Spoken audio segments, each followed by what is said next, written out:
ashes kind of get scraped in together. When you get cremated, you're kind of getting mixed in together with other shit, right? Like, it's not, like, he's already gone. This is not, you just got to stop eating the ashes out of principle, not because you're going to lose him again. He's gone either way. This is just weird.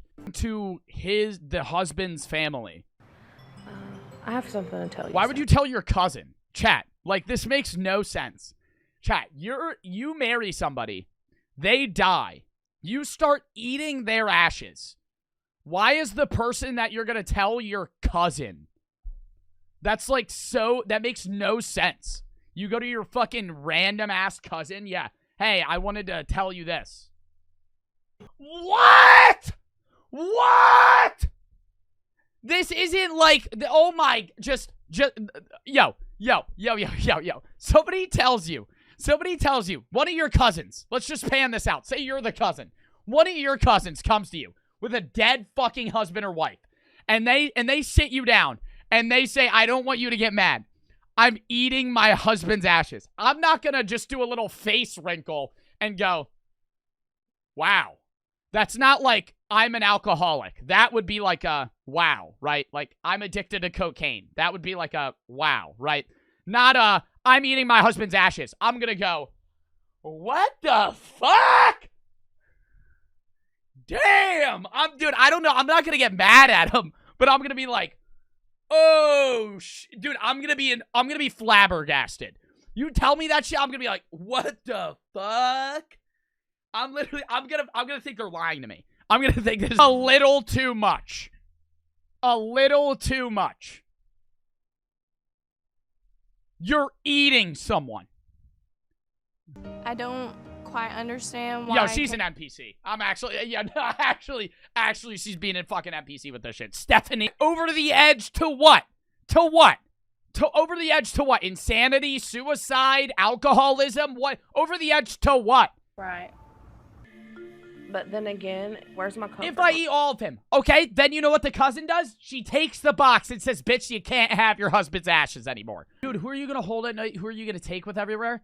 That shouldn't be the worry. He's already dead, right? Like, I understand the coping mechanism of bringing the ashes everywhere, but that's kind of like something that has to be short-lived. That shouldn't be your worry. Oh, I'm going to eat him so I can't bring his urn everywhere. What am I going to do to comfort myself? Oh, my God. That video is insane. Is that does it just end there? There's not a part 2. It just ends there. That's why, bro, listen. You're still not making it into Streamer University, you goofball. It's like why are you so stupid, my nigga? It's like, why? It's the exact same video as last year. I love this dude, bro. I've done a video with him. Why the fuck are you so dumb? When I made that vid last year and I was like, you were never getting into Streaming University to begin with, there's half the comments was calling me a hater. It was like, oh, sorry, you just... Nah, I don't think he's a hater, bro. And I know it comes off perceived as that way. I don't know. I haven't watched this video, so I don't know how in-depth he's going to go. The one thing I'll say, there's actually 2 things. Streamers that are applying to Streamer University that have over 1,000 concurrent viewers, cornball, you already made it. What are you doing? What are you doing? Oh, I need Kai to help jumpstart my career. Brother, you already make fucking 100K a year. What are we fucking talking about? Why are you trying? Like, that's lame because now you're taking other people's spots. It's different if you're trying to be a teacher, but or a mentor, or you're an alum that's coming back, right? Like somebody like Snowcone or some shit like that. Like, she's not trying to be like a student. She's just trying to be an alumni. I get that, right? But I think it's just, I don't know, it's odd. And I get that if you have like 1,000 viewers, you're in that weird space where you're not big enough to be a teacher, but you're too big to be a student. But like, that's like you don't need training. You've already built yourself to 1,000 viewers. What are you getting out of it, right? Nothing. Like, it's just, you're not gaining any info. All the shit they're going to teach you, you already know. You're just using it to get more viewers, right? So it's not, and I understand that's part of Streamer University in general, but it's like, you can't have somebody, a student, that already has 1,000 average viewers, right? Follower count's different, but I'm saying like if you're already a top 500 streamer on Twitch Tracker or 2,000 streamer on Twitch Tracker, it's just promo, right? And then the other thing is, I don't know if you've been seeing people ranting about it. Half the people standing in line at the IRL applications for Kai have never streamed.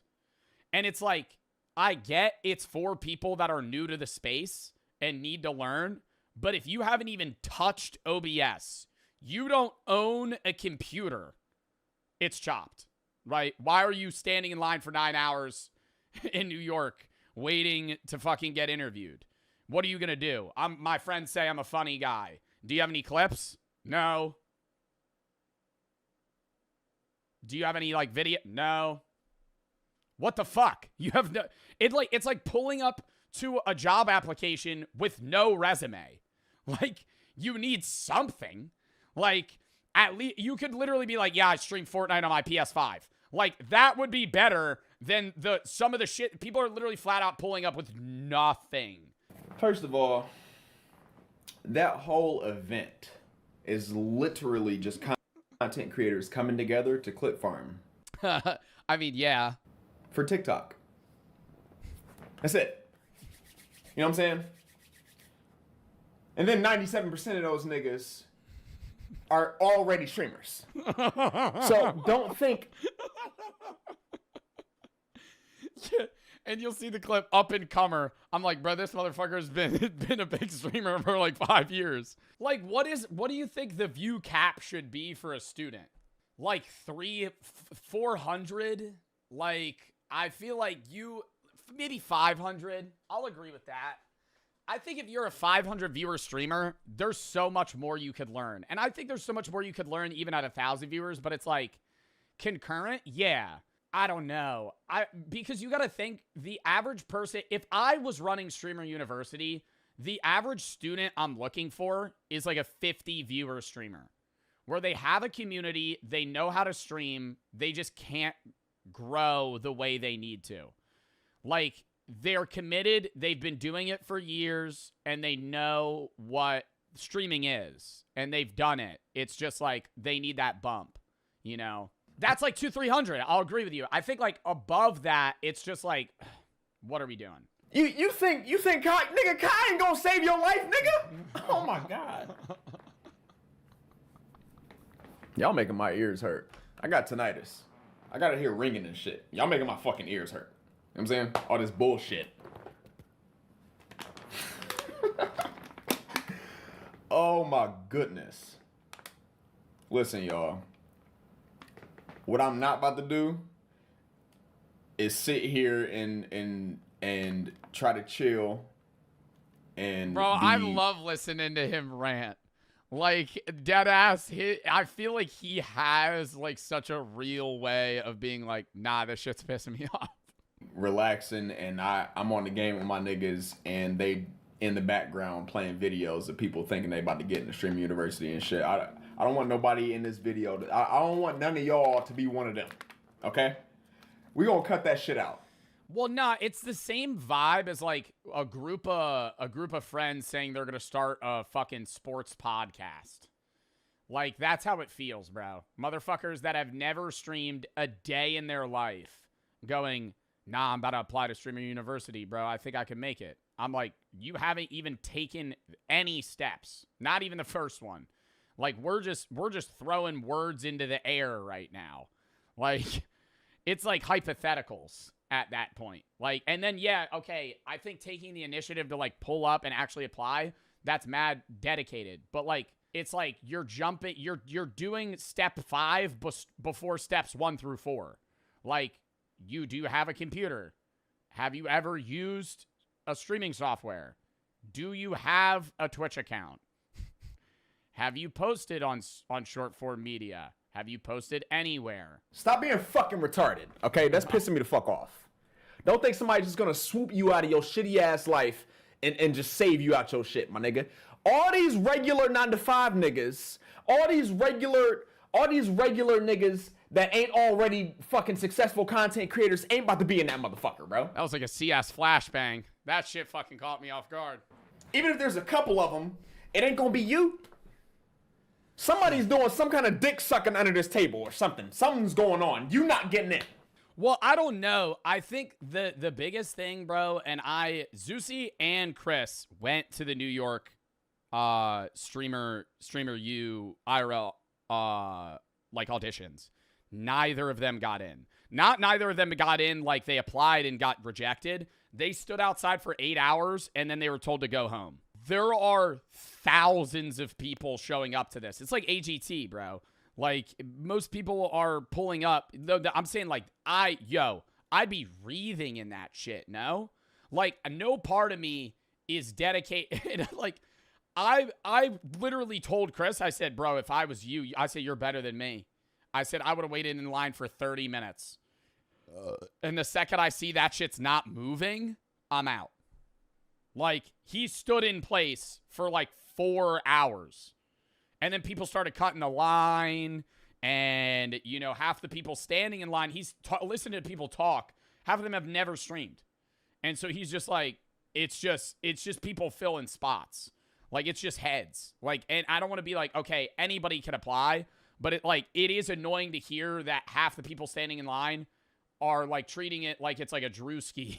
And that's what it is. Like, it's like Kai's filming it kind of like it's like a Drewski, like, could have been records audition, but it's like now everybody's treating it like that. So now it's like even less serious. There are top tier content creators getting denied, and it's on purpose. It's all for TikTok clips. Are y'all not realizing this shit? It's literally all for TikTok clips. The first one was for TikTok clips. Well, I think it's, in my mind, if I'm Kai, let me play it out. If I'm Kai, if you remember, this is all I remember about Streamer U. When they did the welcoming thing and they were giving everybody a debrief, in the midst of the debrief of Streamer U, there was like an AT&T ad. And then it hit me when I was thinking about it. I went, oh, fuck. Kai, gone for 8 months, comes back, could hype this up like a Drewski could have been records thing, make it into a whole way bigger event than it was last year, and just pump it with sponsors. And those sponsors, you got to think, dude, if you get the alum streaming this, the teachers streaming this, Kai streaming this, all 24/7, it is millions of dollars are going to be poured into this fucking thing. Like, it could make 4x what it made last year. Because I guarantee you too, there was probably, you got to think, sponsors pull up to streamers and go, I want to sponsor something. What can you do? And I wouldn't even be surprised if, like, AT&T was like, hey, we'll give you, like, $8 million if you do Streamer U. And now you're sitting there going, oh, fuck. I should do Streamer U. You know, like, he's going to make a bag on that. I don't know. Some of y'all are saying Vivette's not doing well. I don't know anything about how Vivette's doing. I don't think that's what it is. I think Kai's sitting on enough money that he could retire and throw away 10 businesses, right? Regardless of their success. But I don't know. That it'll pump. When it happens, it'll be big. It'll be the thing on Twitch for 2 weeks. Right? It'll be the thing on TikTok and YouTube for 2 weeks. Like, it'll be the main space on everything. It's just going to be it's just going to be just like last time. And you know what pisses me the fuck off? I don't even think it's going to be, bro, you know what's weird is, like, do you think it's bigger this time or last time? I feel like with the IRL auditions, it feels bigger this time, but it feels more, like, meme-ish this time. I remember last time, bro, so many people were, like, pouring their heart and soul into their applications. And I feel like people are still doing that, but it's, like, overcrowded by the amount of people that are just, like clowning on it. So many people on this earth that did happen last time, too. It doesn't really matter all the people that got denied last time, all the people that, you know, didn't make it last time, all the L's from last time, basically. That shit doesn't matter. It's like they're all getting replaced with new people that think they about to get their lives changed by this random ass fucking Twitch streamer. Like, yo. Well, that's the other thing I want to say too, is, like, I think a lot of people treat Streamer U like a golden ticket. And if you look at last year, half those motherfuckers didn't grow at all because they didn't do what they needed to. Like, I remember Streamer U, bro, there was probably, how many students were there? 100 more? I mean, there was probably like 6 people that were the face of Streamer U, student-wise, because they took advantage of it. There was 150. Yeah, but it's like, they're like, Streamer U, 120, somewhere, it was like 100-something people. But last year, when Streamer U happened, there were probably like 8 or 10 people total that were like consistently on the teacher streams the most, clipping the most, getting, you know, clip farmed the most, and those were the people that grew. Whereas, like, you don't even hear about, like, the 30 streamers that actually went to Streamer U, did nothing the entire time because they were either shy, boring, didn't find a group. It's like school, bro, literally. Like, that's why Streamer U, like, if you don't find a group and you're not, like, out where, like, you have to be the most extroverted motherfucker in Streamer U. And that's the other thing too. It's so geared towards IRL streamers because the majority of Twitch and the majority of people that want to be streamers are desktop guys. They do shit like me and Jinxie, right? They want to do shit like me and Jinxie. And that's just not what Streamer U is. Streamer U is like, hey, you're not playing fucking video games, bro, like, which is what 80% of Twitch is. Like, you're going to be IRLing, running around, going to classes, you know, filming yourself, having a cameraman. Like it's just like a whole different vibe. So I think that's what it is. It's like, it's Streamer U, but it's not just, oh, if you're a streamer, Streamer U is going to save you. It's like, you have to be a very specific type of content creator to make it in Streamer U. That is not how life works, okay? There's like a very select few people that get very, very lucky with this shit.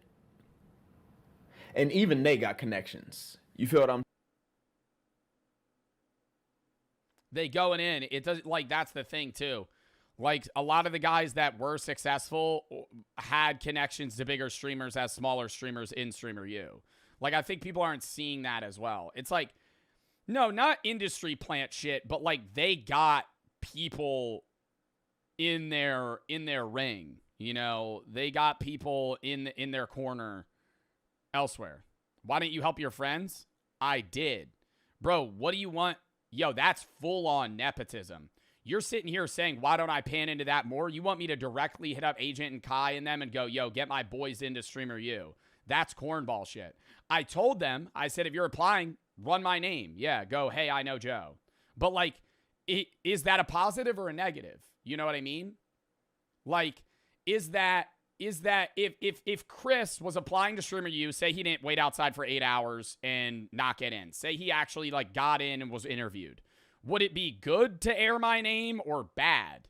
Because it's like, on one side, it gives him credibility, but on the other, it's saying, why do you even need me? You know, people at Streamer U don't realize when you go through Streamer University and get popularity that you're going to be sort of limited to the kind of streamer because that is the audience that you have now. Yeah, if you go to Streamer U, you're now an IRL streamer for the most part. If you go to Streamer U and you're not big and you get big there, you're not going to pivot to gaming. You know, if you're going in being like, I want to do what Queso does, you're not, and you build an audience in an entirely different demographic, like, you can't pivot out. Like, now you're going to be doing what Yugi and Arky do. You're going to be pulling up to fucking game. Why not? Because it's the type of people that watch, bro. Like, you got, when you reach a certain size, you can do whatever the fuck you want. But I'm saying you're not going to go from 10 viewers into Streamer U and now you have 10K.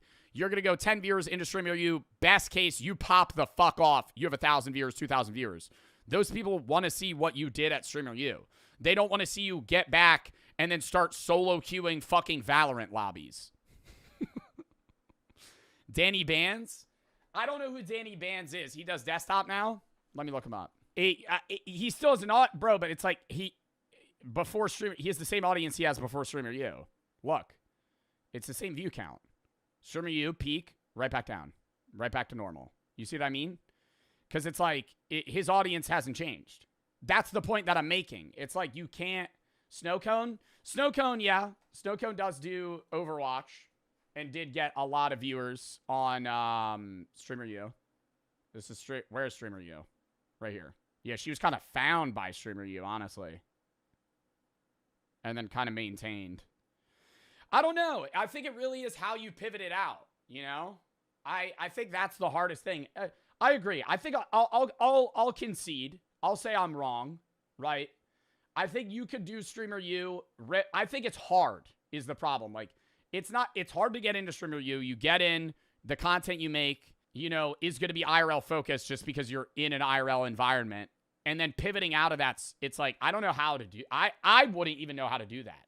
Like, how do you go from doing Streamer U to being like, yo, we're going to play Overwatch now? Like, I don't know how Snowcone did that, but it worked. Genuine, like, I could not tell you. From an outsider perspective, that's crazy. Like, to be able to go IRLing to being like, yeah, I'm going to play competitive Overwatch.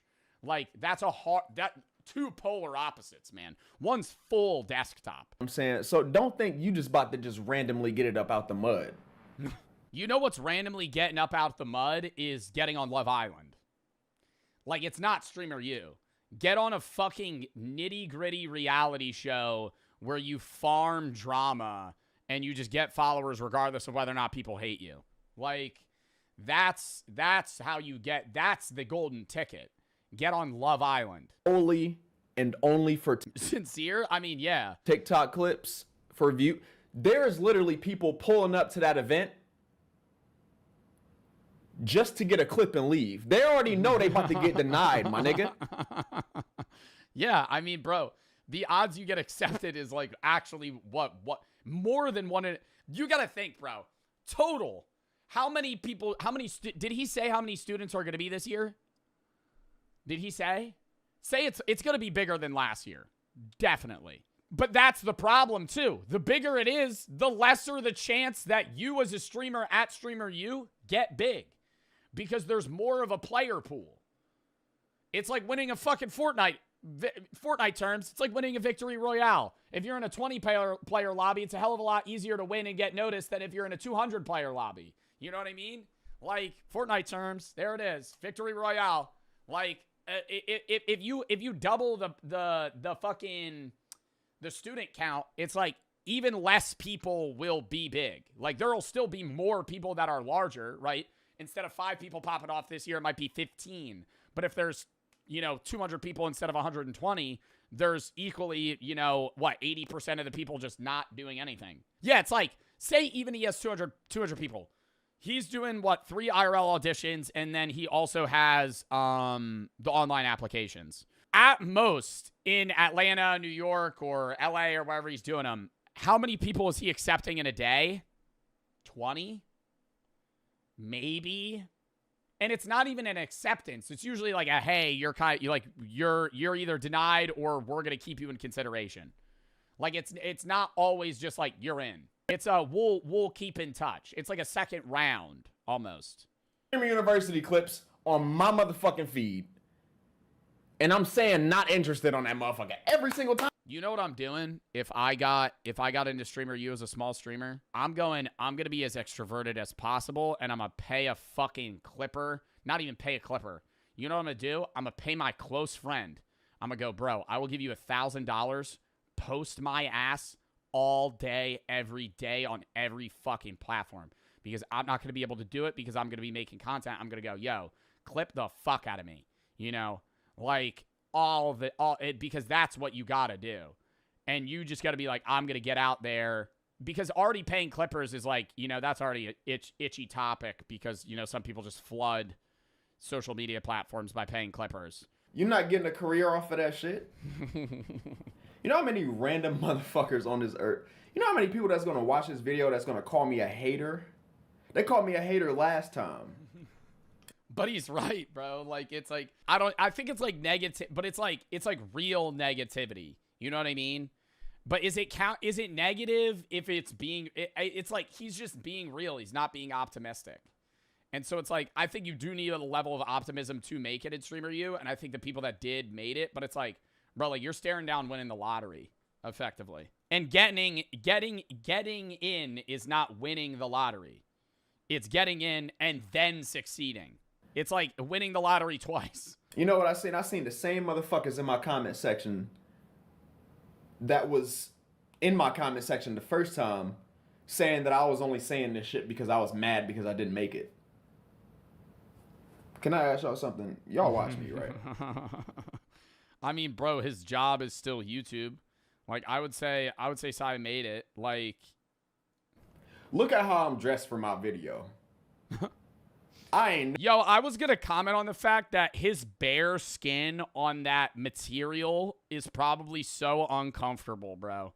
The material of that chair, that like it's like a not like a leather, yeah, like cold as fuck and sticky. Like when you sit up, it's like it makes that. never got a. I don't never got I used to have a chair like that. a fucking haircut. It Sometimes like It just did it. It just did that shit. It just did that shit. Your skin starts sticky. Yeah, bro. You ever sit shirtless against a material like that? It just did that shit. got a shirt on. Sometimes I don't.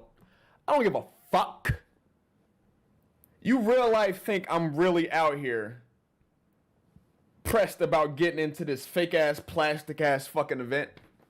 It's not even just this one, bro. I see every content creator con, like TwitchCon or any. Oh my god, TwitchCon, fucking dude. TwitchCon is fun for everything outside of the convention, and then the Twitch Rivals events. That's it. Everything else, fucking throw it in the trash. Honest take. TwitchCon, Rivals events, cinema. IRL Rivals events, watching IRL lands, super fun. Super fun for the creators, fun for the fans, right? Walking around to the State Farm. Oh, I get to meet Jake from State Farm. Nobody cares. Nobody cares, right? Oh my god, Jake. Jake from State Farm's here. Oh, fucking yippee. Oh, I get to play the State Farm game? Awesome. Awesome. Oh, whoa, that's so sick. Like, ugh. Any big ass content creator meetup, especially with how There you go. Dude, the art's really good. Okay, let me give you an insider scoop on TwitchCon. It's a lot of companies promoting stuff, like most conventions, but it's more promoty than like PAX East. Then, so you do that. They have the Twitch Rivals events. That's the peak. That's the cinema, in my opinion. If you go to a TwitchCon event, literally just go buy a ticket for the day of a Twitch Rival event or two that you want to watch and just pull up early and watch them. That's fun, right? That's at least my experience that I enjoy. They have the art gallery upstairs in San Diego. Really good art. 70% gooner. Just real gooner. Like, most of it's like huge boobs, anime stuff. So what's the complaint? I mean, like that is like. So, Joe, I'm not really understanding what you're saying right now. It's just you're kind of hyping up the event, saying it's negative. I don't really understand. Like shorts and shit like that is like blowing content creators up like overnight. You think I want to be around that shit? If you think I want to be around that shit, unsub right now.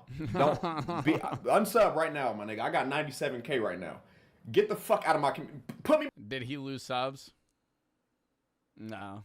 back to 85K. Put me back to 75K. Get the fuck out of my shit. You feel what I'm saying? I don't want nobody watching my shit right now thinking that I'm fake enough to be down to do some shit like that, bro. No.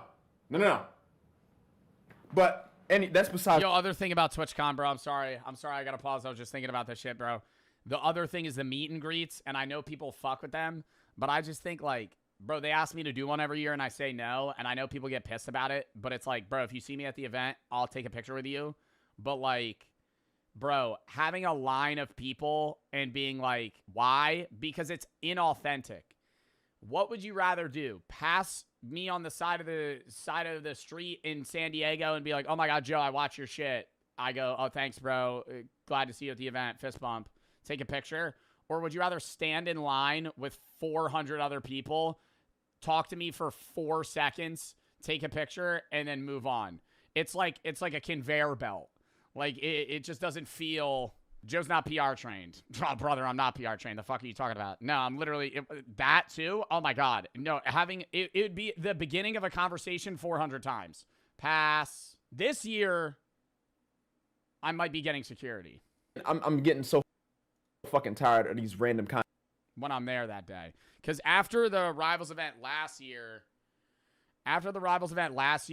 there was like A lot of people. Like, yeah, what happened? Well, after last year, I was halted by, it was probably an hour of like, hey, hey, hey. And then there was lines forming just in the middle of the event. And I was like, uh-oh. Content creators thinking that their lives is about to change, bro. Wake the fuck up. But they can't snap out of it, though. They hear people like me and they call us hate. They just... I wanted to touch you.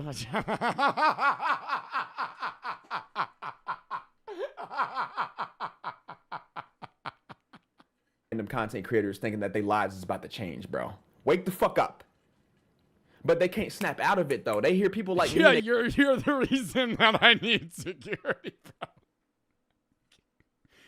bro. They call us hate. They just immediately call us haters. You feel me? Oh. I guess I'm hating.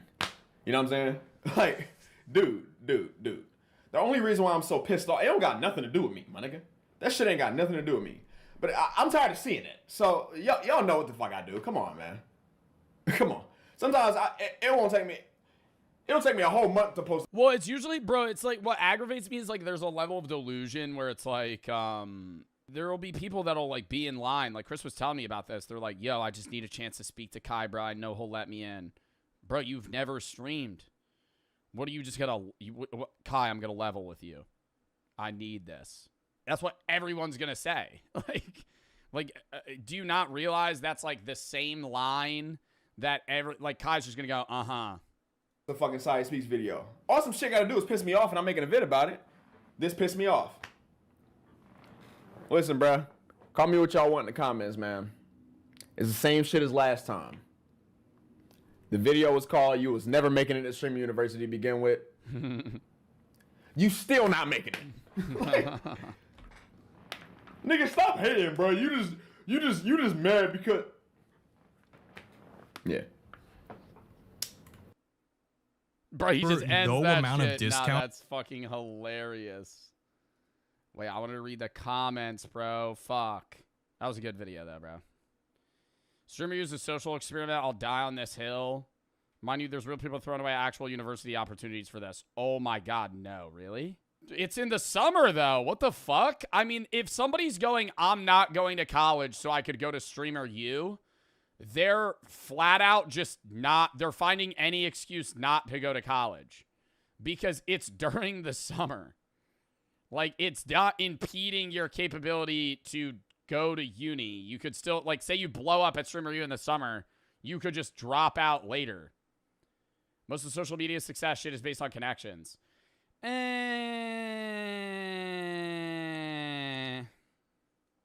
Yeah and no. Depends on the person. I saw a TikTok of a woman promoting herself on a fucking billboard just getting into Streamer U. That's like, why are... No, that's the other thing, too. Is I've seen shit of people going, I spent my last $500 to get on a flight to fly to the Atlanta or New York audition for Streamer U. And I'm going, would that money not be better invested into equipment to make content versus, like, blowing your month paycheck on, you know what I mean? Like, I feel like it'd be better to be like, okay, I'm going to upgrade my PC and buy a better camera and lighting so that I could stream at a higher quality and do this versus being like, okay, I'm just going to pour everything I have into the 1 in a million chance that I get in. Yeah, that's, I think, what I was saying. There's a difference between being a hater and being real. Every kid and their 91-year-old grandma are trying to get in. They have a chance when they get accepted rate is less than 0.01%. Yeah, I mean, it's like, that's the thing, too. It's like, half of the people that are getting in are going to have connections. And even if they don't, it's like, bro, the odds, I don't want to say this. The odds, the acceptance rate of Streamer U is lower than Harvard. Like, keep that in mind.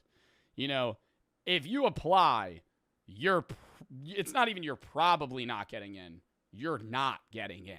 Like, unless you're the 1 in a million golden ticket. For real? Yeah, bro, what do you think the odds are? 7%? They accept 200 people. They accept 200 people. How many do you think applied? 50,000? 50,000? Like, Lacey and Marlon made it in. They're streamers and they're teachers.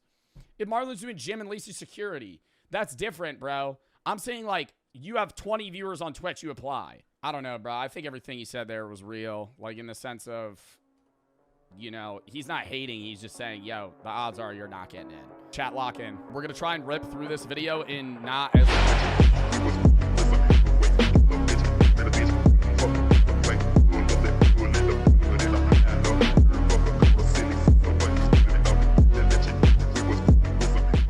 Man breaks into airport. It doesn't end well. Get on the ground. When a man ends up on an airport. Bro, I saw a video the other day, and I don't think it was AI. It was on Twitter, shocker, of a man jumping into a moving airplane turbine.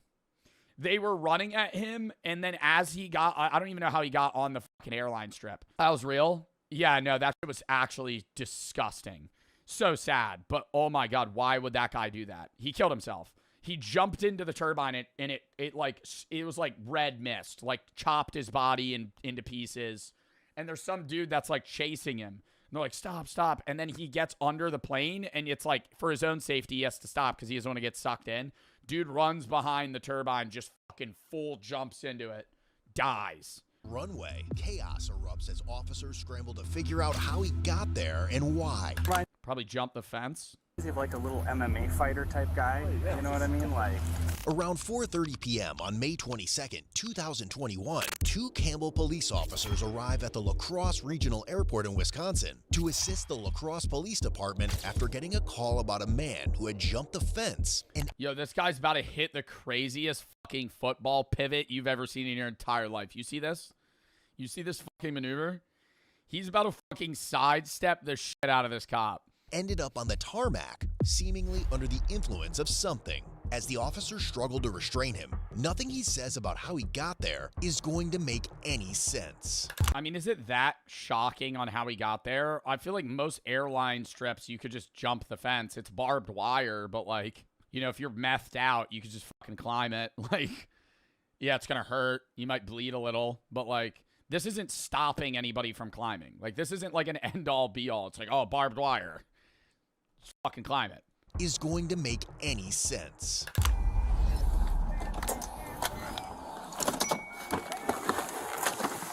get down on the ground. Get down on the ground. I'm telling you, I want you guys to help. Get down on the ground. Get down on the ground right now. Please help me. Get down on the ground. Please help. Turn of events. The back rooms exists. He just returned on an airstrip.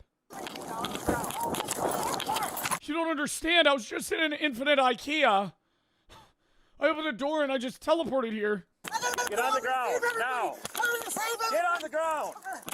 I'm gonna save him. Time 16 deployed. I'm gonna help him. Roll on I'm the not gonna ground. tell him. Roll on the ground. Turn Oh. over. Turn over. Look at Turn that. over. Turn over now. Turn over.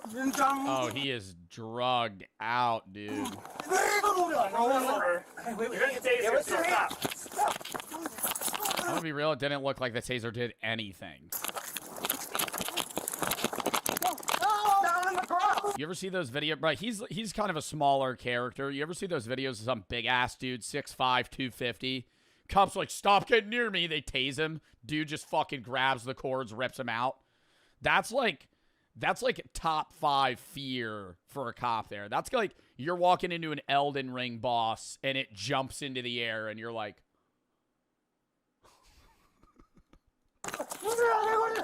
I'm fucked. Stop harassing.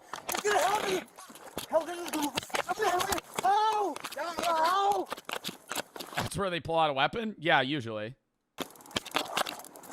God, I love Jesus.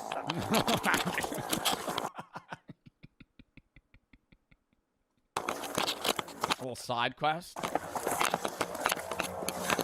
Oh, give me your hand. I'll do. Stop. Stop resisting. I love my sisters. Jesus Christ. Stop. I want to save Tim. I want to save Tim. I want to save Tim now.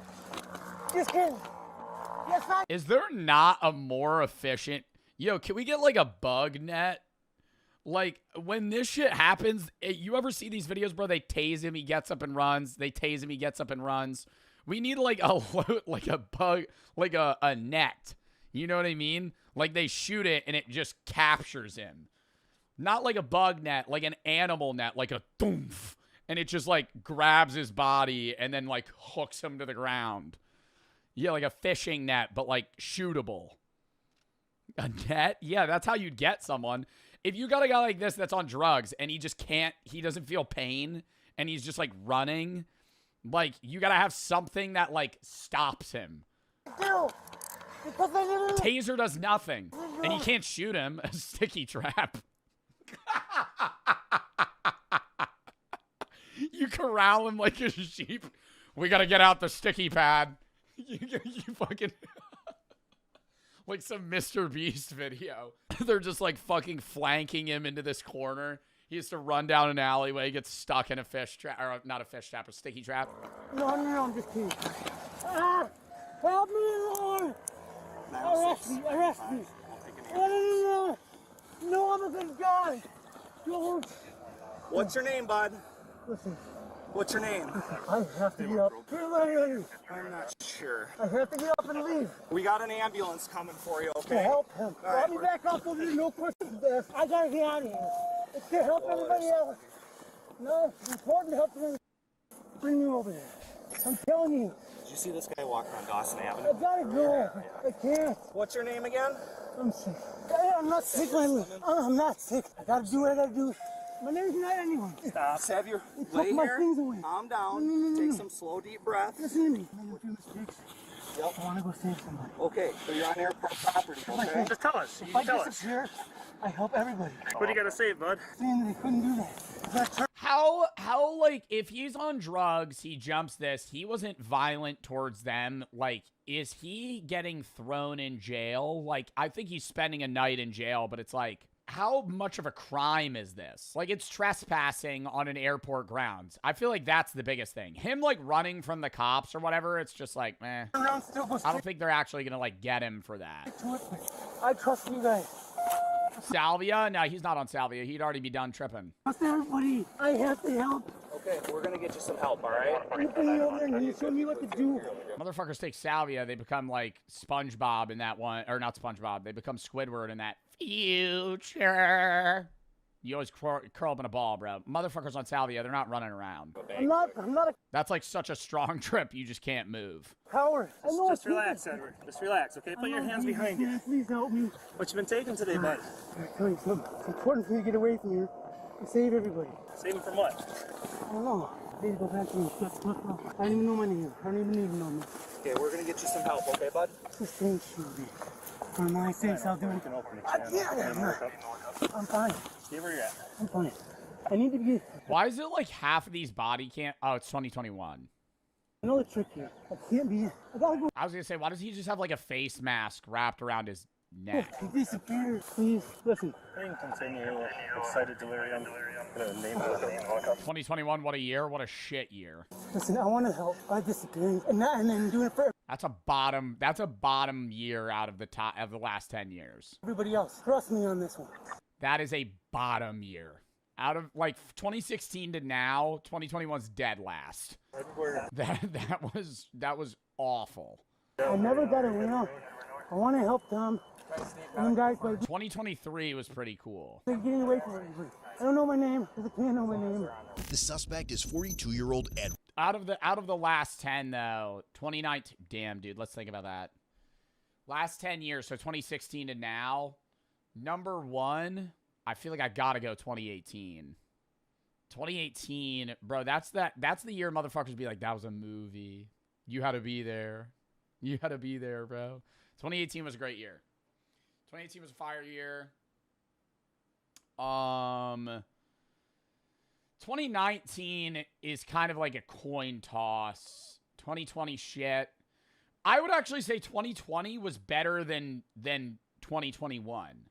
Because even though it was COVID, it was the start of COVID. And it's like, it was March. So the first 3 months of 2020 was fine. And then it was like 4 months of just like, hey, we kind of get to just chill home and do nothing. And then after that, it was like, wait, this is like, there's no end in sight. Like, when are we going back to doing anything? Like, what the fuck? That was the shitty part. Wow, Zod said best to worst, 2016, 2018, 2017, 2019, 26, 24, 23, 2020, 25, 22, 21. I think 2020 is probably, I think worst is 2021, then 2020, then 22, then I'm going to say 2017. I don't know where you were. I'm pretty sure 2017 was a mid-ass year. That was a mid-ass year for me. Maybe my own personal life, but that was like sophomore year, freshman year in high school. That was just boring. Nothing happened. And as officers try to figure out why he did this, they're met with nothing but bizarre words. I don't know my name.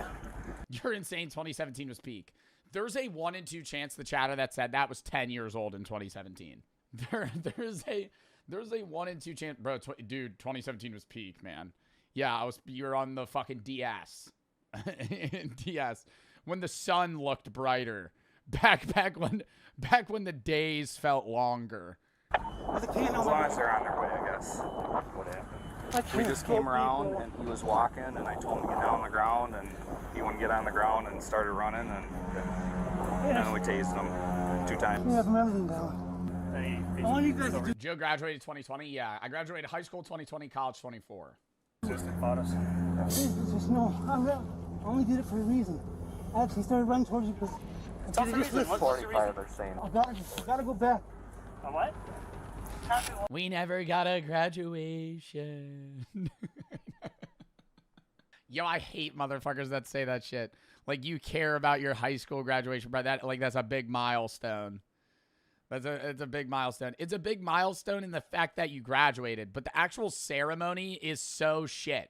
That's what matters is that you got the degree. Can I say that? Like, that's the big thing. You're the first in your family to graduate high school. You're the first in your family to graduate college. So it's like, I get the ceremony in that sense matters, but the ceremony is literally just slop speeches of the same shit every time. Who thought after 4 years we would be sitting here today? all the struggles. Jeremy is struggling in math class. It's like, bro, it's just slop. It's just a slop-ass speech, and then you sit there, and it's hot as fuck. You're outside most of the time, unless you're in college, because then it's usually in an auditorium. Outside, bro, it's just like, just waiting for your fucking name to be called. I know what I gotta do because of. What do you gotta do? He's got a card, Minnesota EBT or something. Yeah, unskippable cutscene. Literally, bro. Literally. Sometimes you'll have a fire speech, but most of the time, bro, same shit. I went to my graduation. Me and Brooke are the same age. But Brooke, because she switched majors, graduated a year later than me. I went to my graduation and her graduation. The guy gave the same fucking speech. The same speech. Sang the same song. I was like, wow, this is not unique at all. Like, we're all just experiencing the same shit. Like, that's why when I gave that stupid... 4 years ago. It's the same shit every year. It's the same shit every year. It's never unique. I guess that's what people want. They're all just hotel cards. I gave a speech, and I hope you gave a good one. If I was up there, I'd be like, we're all gonna fucking die. I'd do a grim-ass speech. I'd say that we're graduating. We're never gonna have these days back. We're all gonna fucking die one day. Some of y'all are gonna be bums in about 4 years' time. I'm gonna forget. Yo, be dead ass, too. I hate when they get up on stage and it's a valedictorian. I'll remember each and every single one of you. Get the fuck out of here. Remember each and every single one of you. You're never going to see 89% of the people in your high school class. The second that graduation's over, you're never going to see half those motherfuckers ever again. Ever again. You're going to see one of them for the first time 20 years from now in a Wawa. At a gas station. They're going to recognize you. You're not going to remember them. And then you're going to have an awkward conversation with them where it's like, oh, yeah, I remember the math class. Oh, wow. I feel like I've heard that name before. Yeah, he did. I make some mistakes. I want to deal with them like a man. Where you see them all the time. Bro, I'll see one guy all the time at a bar. I see some guys repetitively. You'll see like 5 or 6 of them a lot, and then the other ones you just never see again. What was your mistake? Not knowing. Any sense at all? Not knowing. No. He said you need to catch a flight out here. I saw one guy and I saw him in a store. And then you're gonna have a situation where you see the guy that you graduated from high school with, and he's your cashier at a local coffee shop, and you order from it, acting like you're not looking up at him, or you just don't know him. Ever have that? Ever have that? Ever have that? Ever been somewhere where the person waiting on you or you're interacting with, you do know, but you haven't talked to them in like 5 years, so you kind of just act like you don't remember them when you really do, and they do the same, but they also know you, and it's like this really awkward, like, hey, like, remember we used to be friends like 5 years ago for like 6 months, and now we don't talk at all anymore. It's like, well, you're not going to bring that up, so I just go, hey, yeah, I'll have a iced latte with almond milk and sugar-free vanilla, thanks. Is that all? Yep, thanks, yep. And then we stare at each other and then awkwardly leave. Get to the airport. I actually saw him walking on Dawson Avenue. Was he carrying something? He had a bag. Yeah. I should actually ask this airport guy if he can go down and look. That's rude. Bro, it's so much. I'd rather that be perceived as mildly rude than me to be like, remember? So, what you been up to? Because I know neither of us want to have that conversation, right? We're not in each other's lives anymore. We don't care about each other's lives anymore, right? Do I care about them as an individual? Yes. But, like, do I care enough about their life to be like, so what have you been doing? No. And they don't care about mine either. So I'm not going to sit here and fake this shit where it's like both sides are being like overly nice. For it? Where do you want to go? Get away from You don't care about them? Well, it's just, bro, it's like a motherfucker you knew. I'm pretty sure. They care about you because you're famous, be for real? Maybe. He had a bag. Bro, that's the number one thing. I see a motherfucker I knew in high school. Yo! How much money do you make? With him. Every time. First question out of their mouth. It's one of three. One of three. How much money do you make? Do you know the entry point of where he came in? Oh, hey, nice to see you too. How you been? Anyways, back to the guy that's on drugs on the tarmac. He had a bag with him. Do you know the entry point of where he came in? I was in the fire station and I heard a bang. Wait, I knew that guy from high school. He's laying on the ground. Remember me from Mr. Davis's AP Bio class. And then I looked outside and I saw him running on the ramp. So I assume he jumped the fence right on the north side of the fire station there, in between the towers. Can you just travel the grassy area and see if there's a bag for us? Yeah. So just, if you find one, pick it up and we'll take it. So. Yep. This airport operations staff member would later inform the officers that even when they had approached Edward, he had only told them that he needed to save the people in the terminal. You're not gonna get goofy on us if we sit you up on your butt, right? Might be a little easier for you to breathe. Sit up on your butt. Stay right there for me, okay? I was going to have a note because I'm actually a good guy. Okay, you seem like a good guy. Yeah, I pretty much knew who it is. Yeah, he doesn't seem like a bad person. You know what I mean? Like, this is bad that he did this, but I'm not sitting here like, oh, he's malicious. I think he's like a guy on drugs that actually thinks he's trying to save people. This was as soon as we got called up here, so. Some excited delirium, we think, and he's been tased twice. Do we know where he came from or anything about it? No, we don't know. Okay. He's keeps talking about he has to fix something or he did something wrong, but he's not Do making we know sense. who he is? Edward? Edward? Ed, hey Ed, what's your last name? Can you tell me your name? Yeah, we can. We sure can. We can bring you to the hospital. That's our option. Okay? But we need you to be cooperative with us, all right? I want to listen to you guys because I'm a good person, but I don't want to be a problem. Okay. As long as you listen to these guys. Give it to me. I want to be, if that's, leave me that. Okay. I say this every time you watch a body cam video, bro. Like, I don't think I could ever be a cop, obviously, but I really don't think I could ever be an EMT, bro. An EMT or a paramedic, man. To be the guy that's just constantly seeing people at their worst. Like, you're never seeing anything positive, bro. I was trying it before, and I think so again. I want to be useful. It's always like this guy's hyped up on drugs, and he's literally, like, at rock bottom in his life. You have to help him. Or it's like, this guy got decapitated. Come to the scene. You have to help pronounce them dead. If I'm dead still. We're going to bring you over to this cot. Ready? 1, 2, 3. I said no, and I said no. Tell him you guys help me. I gotta get away. Yep, we're helping you, okay? We're bringing you The some. biggest thing that I've always been told from the people I know that are paramedics is, like, they get really numb to that shit really quick. The only thing that gets to them is when it's, like, a kid. Like, a kid dies or something like that. And not even, like, an infant. My friend will be like, if it's, like, an infant, it's, like, he's still numb to it. But it's, like, if it's, like, a 6-year-old. Like, where they're, like, conscious and they died. Like, that's super sad.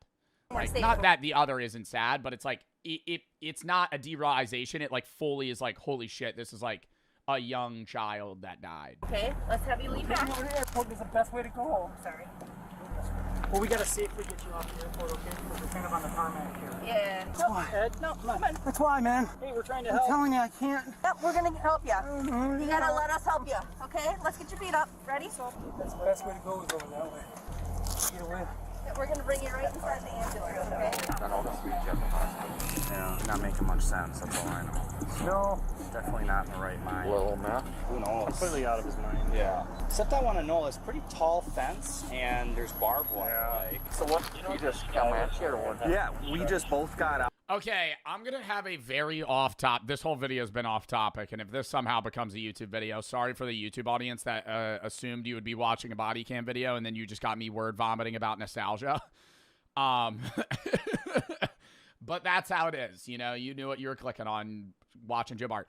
Anyways, that guy was, like, sucking on a lollipop or something. Reminded me of this.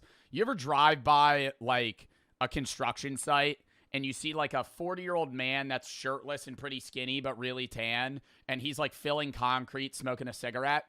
Like, I see that all the time. You've probably been, like, it's just, like, a dude on the side of the road. He's, like, a union man. He's, like, filling concrete, smoking cigarettes and shit.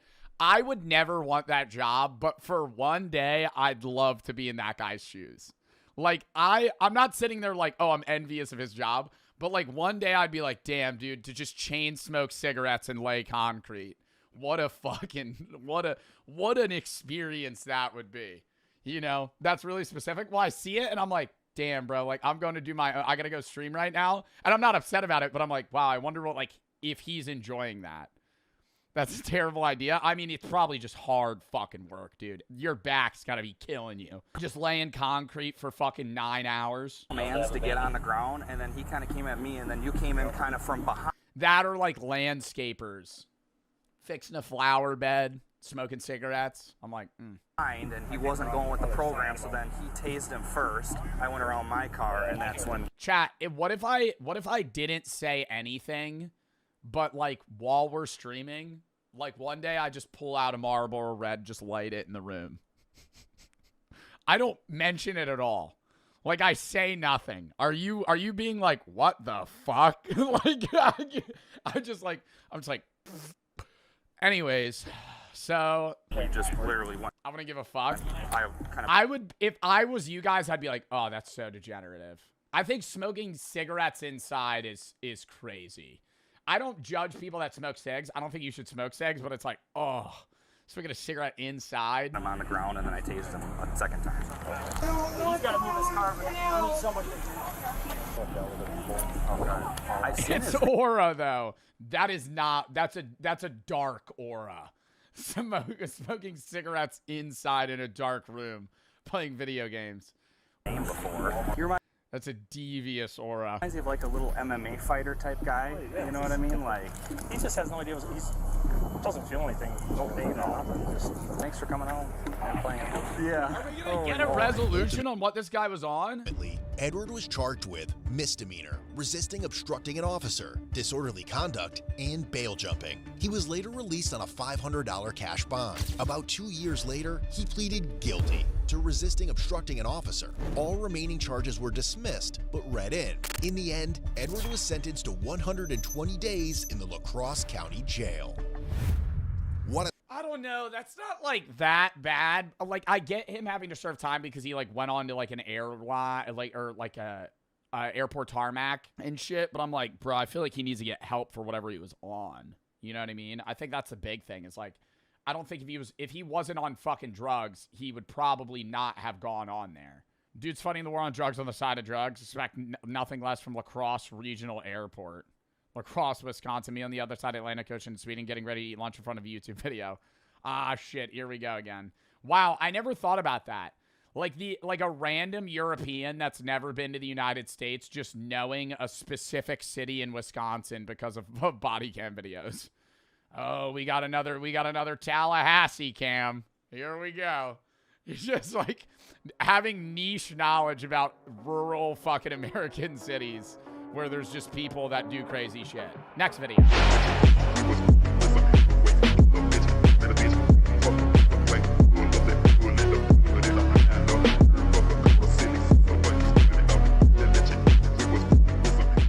The economics of owning a casino. Okay, so you want to buy a casino. Find a building, hire the dealers, watch the chips come in. But here's the strange part. A casino is the only legal business in the world where math guarantees you a profit on every single dollar that walks through the door. And it's not if I put it all on black and I hit and walk out. That won't happen, though. If I put it all on black hit, I'm not walking out. Let it ride! And then it hits fucking red. It's also the business where Then it's 00 green. the smartest, richest operators on the planet keep going bankrupt anyway.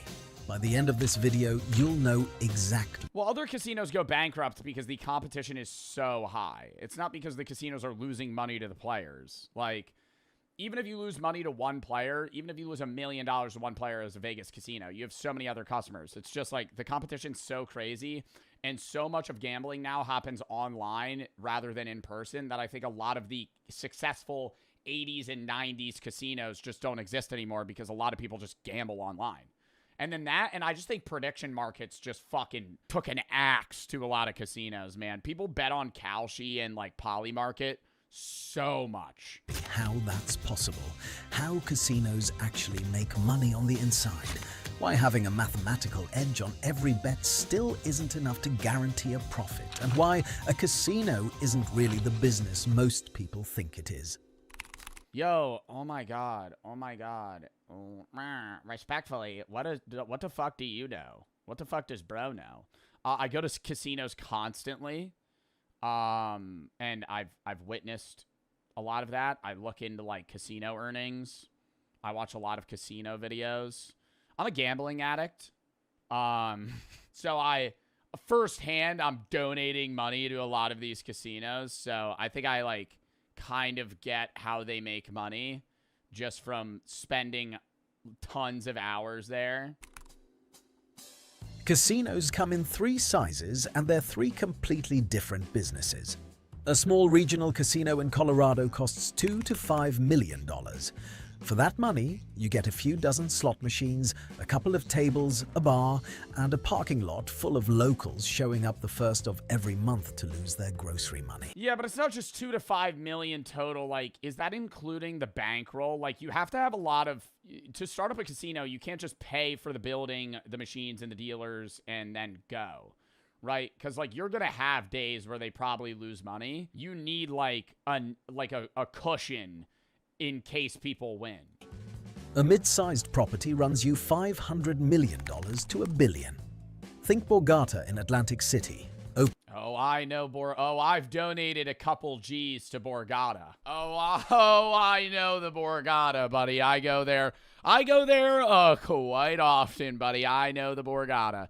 I walk the floor, I hit the Wheel of Fortune slot machine, go over to the Spanish 21 table, $50 minimum on a Thursday, by the way. Sit down, and I'm playing that motherfucker. Two hands on a table, and I'm losing every single hand. Opened in 2003 for $1.1 billion.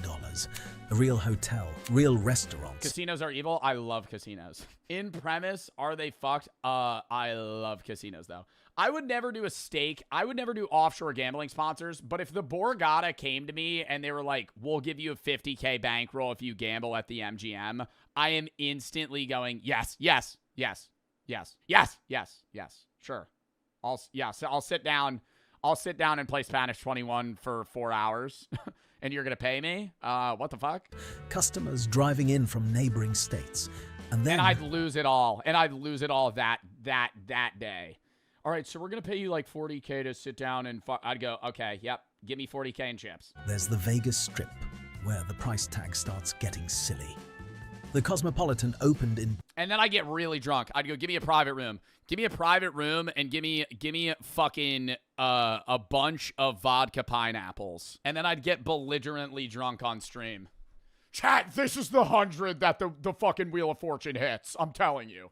I'm telling you, this is the one. 2010. You'd see my eyes widen. I'd start hearing and I'd just be going. For $3.9 billion and is still the most expensive resort ever built on the Strip. God, I love that. Oh my God, dude. The smell of cigarettes at the casino, too. But the building... Some old person on the monitor going, come on. They're doing 25-cent bets, by the way. They hit a jackpot for $14. Is just the start. Two more costs nobody warns you about. The first is the license. In Vegas, around $770,000 a year. In New York, just applying costs $20 to $50 million. No guarantee. You're basically buying $50 mil to apply for a license? A lottery ticket where the prize is permission to spend a few more billion. The second is geopolitics. Macau in southern China is the biggest casino market on Earth.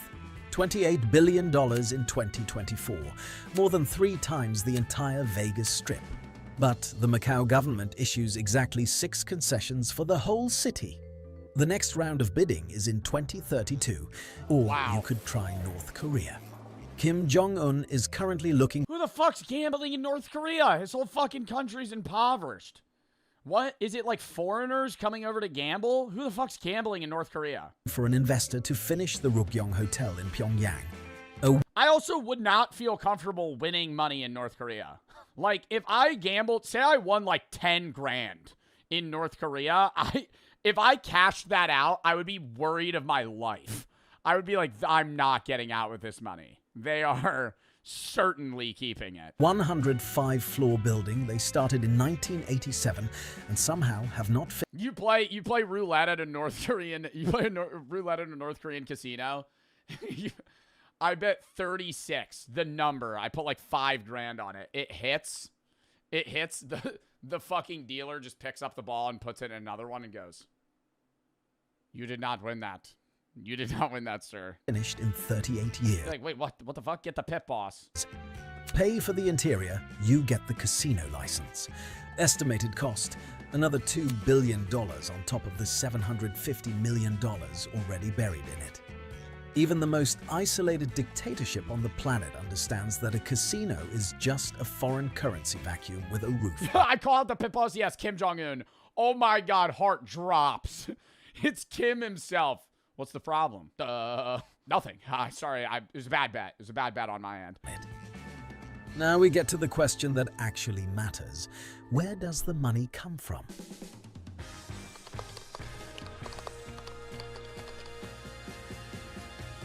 Yeah, how do they get the money to start a casino? Like a new casino?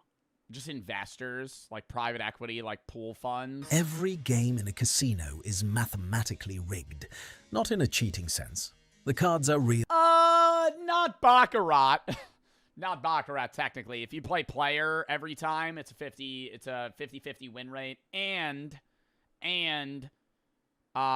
you know, I mean, on Banker, though, it's like 49.5 or some shit. Like, you get less pay. So you just gotta bet player. The wheel That's is how they get the edge. Honest, the dice are clean. It's the rules that are rigged. The structure of every game guarantees that the casino wins more than the player over time. Holy, ATM that lets you withdraw 10,000 in cash? Wins more than the player. Holy fuck, why is she hovering? She's hovering 110K right now. Do we not know what we're trying to pull out? Are we just fucking vibe guessing? Casino wins more than the player over time. She just dragged her finger $100 to 10,000. Always. The industry has a name for this. The house edge. Easiest way to picture it. Imagine you and I bet on a coin flip. Heads, you win $1. Tails, I win $1. That's a fair bet. Zero edge. That's Baccarat. That's Baccarat, but heads, you win $1, but you could also bet tails. If you win on tails, you win 95 cents. So you just always bet heads. And then at some point, you'll lose. Or you switch and then you win and you only win a little bit. Every other game, it's like heads, you bet $1, heads, you win $1, tails, you lose $1. But the odds that tails hits is higher. Now I change one rule. Heads still pays you $1, but tails I take $1 and a nickel. Same coin, same flip, but now every That's like blackjack. time we play, on average, I keep 5 cents. Boring on one bet. Catastrophic over 1 million bets. That 5 cents is the house edge. Every casino game is just a different version of the same trick. One of my friends, when we go to the casino, he'll come in with $500. He'll put it on black. If it misses, he sulks for the rest of the time that we're there. If it hits, he cashes out all of it and then just gets really drunk. And I go, you're really either having the best time of your life or the worst time of your life. You're really coin flipping this. That's great IQ. I mean, it's a fair thing, but I'm like, most of the time he loses. And then he's just upset. And like almost every time I go to the casino, I lose, but I'm getting like 3 hours out of gambling. You know, I'm going to fucking play slots and other shit for like a while versus like me just immediately upset. Roulette is the cleanest example. European roulette has 37 numbers. If you bet $100 on a single number and win, the casino pays you $3,500. But the actual odds of hitting your number are 36 to 1, not 35 to 1. So you should have been paid $3,600. That missing $100 is the house's cut. Looks like nothing. But multiply it by 1,000 players a day, every day for 30 years. Now look at American... I mean, I think the Borgata in Atlantic City makes like $2 billion a year or some shit. And that's Atlantic City, which is like shitty Vegas. It might not be $2 billion. It's probably less. In 2025, they made $824 million profit, meaning people gambled billions. Roulette. Same wheel, same payout, same rules, except they added one extra slot. Or some casinos add another 0. They add 00, and then they add a casino card. The 00. By adding a single pocket, the casino doubled its edge from 2.7% to 5.26%. The player at the table cannot tell the difference. The math notices... What's the most you lost in a casino in a day? $4 grand. Every single time. But roulette isn't where the money lives. The real story is slots. Slot machines run a... That was a bad day. That was a bad day. House edge of 5 to 15%. On the cruise with Jack, I lost 2. In the vlog, I go, well, this video's making me break even. In the vlog, I literally go, all right, so I just lost all of the ad revenue that I'd make on this video. So it's like, I just fucking break even. And here's the part that breaks people's brains. The cheaper the machine, the higher the edge. Penny slots, the ones Grandma feeds her change into all afternoon, those are running 12 to 15%. Per dollar wagered, Grandma is statistically the most profitable customer in the entire building. She's giving the casino 30 times more than a millionaire playing blackjack at the high-limit table. Yeah, but like a lot of blackjack players are betting way more money. Like a lot of old people at slot machines, they're doing like 25-cent spins with $100 and they're playing for like 3 hours. The edge is just 0.5%. That's why if you walk onto... The most you've won? Most I've ever won on a sports bet was the Super Bowl. I won $5K. The most I've ever walked out with at a casino was probably $2,600. The problem is I go in with like $1,000 and I go, I'll leave when I get $3 grand. And then I get $2 grand and I go, should I leave? And I go, nah, I'm going to start playing higher. Because then I'm like, well, now I have $2 grand to gamble with. Then I lose all that. And then I go, well, I should probably pull out another 1,000. And then I lose that. And then I'm like, okay, well, I was just up 1,000 and now I'm down 2. Any Vegas strip casino. It's like the mental, bro. Because in my mind, I'm like, I'm not feeling juiced if I walk. Bro, so many times I'll walk in with like $1,000 and I'll make 5 and I'm like, bro, am I really gonna walk out with like 50% more versus me like winning? I'm like, in my head, I'm like, I need to win 10K. Like, casino floor, the first thing it's bad. You'll see is a sea of slot machines. I'm the target audience. Oh, 100%. I'm the target audience. Because whenever I'm up, I don't pull out. And I'll be up every other time I go, but I probably win money every 5 times I play. Oh no, online gambling, I won like $3,000 one time playing fucking 3-card poker. That was a while ago though. 2024, slot machines alone brought the Strip $4.9 billion. That's more than every table game combined. Okay, so that's the math. Now the architecture. You've probably been in a casino. Notice anything missing? There are no windows, clocks. You don't know what time it is. Windows, clocks, nothing. It's just fucking colorful lights and then ding, ding, ding, ding, ding, ding. You start turning around. Somebody hit a jackpot. windows anywhere. There are no clocks on the walls. The carpet patterns are subtly designed to push your eyes upward. Bro, we were on the cruise and somebody hit a jackpot for $9,000 on a fucking $1 per spin slot machine. And I had that like, fuck you. That was like my mindset. I was like, oh, fucking jackass. Look at this guy. Look at this fucking guy. He paid for the whole trip. Toward the slot machines. He seemed unfazed, though. That made me feel better. He won $9K, and he just turned around, and he was, like, called over the attendant. He had dead stone cold face. You know what that tells you? He's down hundreds of thousands of dollars. When somebody wins a $9K jackpot, and they just go and, like, turn, it's like he's down. That's, like, not. He's like, okay, yeah, I made back what I've lost in a month. The walk from any table to the exit deliberately passes 10 more rows of slots, just in case you have anything left in your pocket. Or they're just rich? Yeah, but I mean, rich guys are usually down. Like, when I was gambling, I was playing blackjack on the cruise, and there was an old man next to me. He had 25 chips stacked to the, like, this high. He had, like, $3,000 in chips, cashed it out, came back, put another 5 in. His friend comes over. I'm like, damn, he's up. He tells his friend, yeah, I was just down $3,000 and I made it back. Now I'm playing again. So he lost $3K, won it back, cashed, and now he's even maybe up $500. So like from an outside perspective, you're going, oh, this guy's making money. But realistically, they're like down. The industry has a term for all of this. Best casino, New Jersey. Ooh. Ocean or Borgata. Worst casino, Tropicana. You'll see, like, you know, people that romanticize Tropicana. There's this one area in Tropicana Casino in Atlantic City that's, like, it's right here. And you'll see people on TikTok post, like, fucking shitty videos of this casino.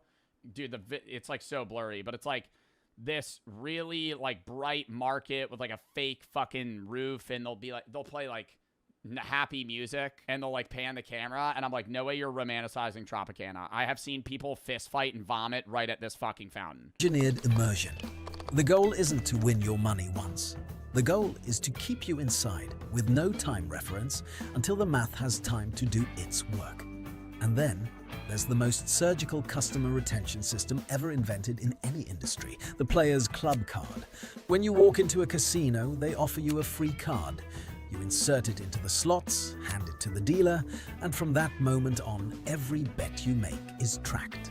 From that date... And the problem is that makes me feel better about losing money because then I go, oh, well, I have a player card. Oh, well, I have a player card, so they'll give me a free night at the hotel. They calculate something called your theoretical loss. Bet $10,000 over an evening at a 5% edge. Your theoretical loss is $500. The casino then gives you back 5 to 10% of that number. Free dinner, free hotel room, free drink. In 2024 alone. It's not a free drink, though. I fucking hate that. It's not a free... And I'm not upset about that, but I'm tipping the waitress, right?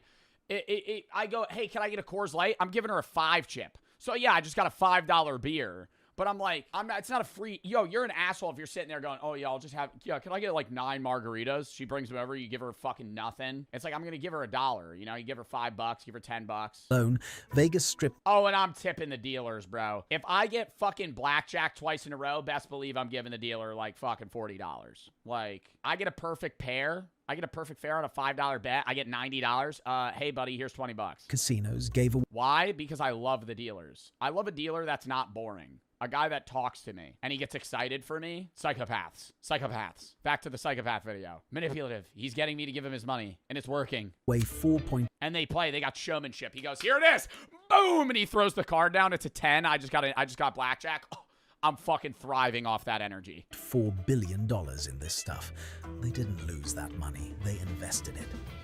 Every comp is a calculated... If you're winning at a casino, say you're playing blackjack and you're up like $5 grand, they'll call a dealer that's faster at dealing to your table instead of the dealer that's there. Like, they rotate dealers every like 30 minutes anyway to like different tables. They get like 5-minute breaks. If you're at a table and you're up like 5K and you're playing and the dealer's playing slow, they'll rotate a faster dealer in so the dealer will get you to play more hands so you lose before you get up. Because their goal is, we need to get this guy to be broke before he stands up. Because the second he stands up, we lost, right? Expense to keep you in the building, so the math has more... Why? Because the more hands you play, the more likely you are to lose. Even if you keep the... yes, there's areas where you're up 5K, they bring a faster dealer out, now you're up 20K. But like... the odds are you're up 5K, you keep playing, they bring a guy out that deals twice as fast. Now you're going to play twice as many hands, and you're probably going to lose more. Time to work on you. And at the very top of this pyramid sit the whales. Roughly 0.1% of all casino customers account for over 25% of a total casino revenue. 1 in 1,000 customers generates a quarter of the entire industry's money. A good example is Dana White. He plays $25,000 per hand at blackjack, won $2 million one weekend at the Palms, came back, won another $1.6 million. The casino banned him. Caesars and Bellagio still let him play, though. Why? Because the rest of the time, whales lose enormous amounts of money. The math always wins eventually. The whale always comes back. That's why a casino will fly a whale on a private jet from anywhere in the world. Yeah, dude. Yeah, if you're guaranteeing that you're gonna bet like $1 million in a weekend, they'll fly you out on a private jet from another country, put you in their penthouse suite, and give you as much alcohol and food as you want. Because all of that factors up to be like, okay, they're spending $60K on you, and you're gonna lose $1 million at their casino. So they just don't give a shit. But in your mind, you're going, oh, I'm getting a free room. I'm getting a free room. Oh my God, they're giving me a jet? Give them the... You have to try this? Oh yeah, let me go burn $1 million at the fucking Borgata. Oh yeah. Penthouse for free. Send a Michelin chef to their suite. Spending $500,000 to host one whale for the weekend. You know what I should do? I should get a bunch... you couldn't stream it though. I could get a bunch of streamers to try and get the Borgata to let us like stream and pay. But then it would be a sponsor. I don't know. Oh, but that would be so sick. I get the Borgata to let me do a stream with like Jinxie and other people, and then they just give us like a 100K bankroll. I don't know if they would do that though. And is rational when they get flown out. Yeah, I get like 5 streamers. I go, we'll play 500K. I'm pretty sure Lacey did that. Expected loss. I don't know if it was sponsored though, but he lost like 50K in Vegas. Is $10 million. So here's the whole revenue model in one sentence. House edge multiplied by volume, multiplied by time, multiplied by repeat visits. And every single thing in the building exists to maximize one of those 4 numbers. So with all this, guaranteed math, billions in revenue, customers literally engineered to lose, why do casino owners ever lose money themselves? The short answer is everything else. Out of every dollar of gaming revenue, about 70 to 80 cents is gone before you see anything. A typical strip casino runs on a 25 to 33% net margin. So, out of $1 billion in revenue, you keep around $250 to $330 million. Where does the rest... Well, because it's such a big area, you have to function, so there's so many other things that are coming into play. Go. About a third disappears into payroll. A strip resort employs 3,000 to 8,000 people. Another big chunk goes to taxes. Nevada is friendly at 6.75% of gaming revenue. Macau takes 40% off the top. Pennsylvania over 50% on slots. And then there's the stuff most people never think about. The costs that come from the casino actually being a casino. A Vegas property has more cameras per square meter than most prisons. Every table, every cashier, every escalator, every parking spot is on 24/7 watch, with a separate surveillance department that does nothing else. Then there are the cards themselves. Every strip casino swaps fresh decks onto each table every 4 to 8 hours to prevent marking. Really? I didn't know that. They just be tossing them out, man? every 4 to 8 hours, they're doing new decks of cards. Wow. I mean, they probably buy them in bulk, but still, they're probably spending thousands of dollars on playing cards. Which adds up to millions of brand new decks thrown out every single year. The Bellagio keeps over $150 million in physical cash inside the building at all times. Ocean's 11. $150 million in cash just in the building? What? And the insurance and logistics for that alone cost millions. Drinks pour by the tens of thousands every day. Not out of generosity, but because a slightly drunk gambler bets bigger. Get the fuck out of here, slightly drunk, bro. They want you as drunk as possible. If you're the fucking drink ladies, what are they called? They're not waitresses. They're called something at a casino. What are they called? What are they called? What are they called, chat? Not a bartender. It's not a bartender. They're not maybe a barista. They're not making the drinks. They're bringing them to you. They're not a bottle girl. That's at a nightclub. Anyways, the people that bring the drinks to casinos hover more around areas where people gamble more money. Like, if you're at penny slots, you are not getting a fucking drink. They're a cocktail waitress. That's what it is. If you're sitting at a penny slot playing fucking machine poker, you're not getting a free drink, you fuck. You're betting $20 over the span of fucking an hour. If you sit at a high roller blackjack table, the second you get a drink, they're going to go, want another? Because the fucking drunker you are, the more you're going to bet. It stays longer. And the dumber you'll bet.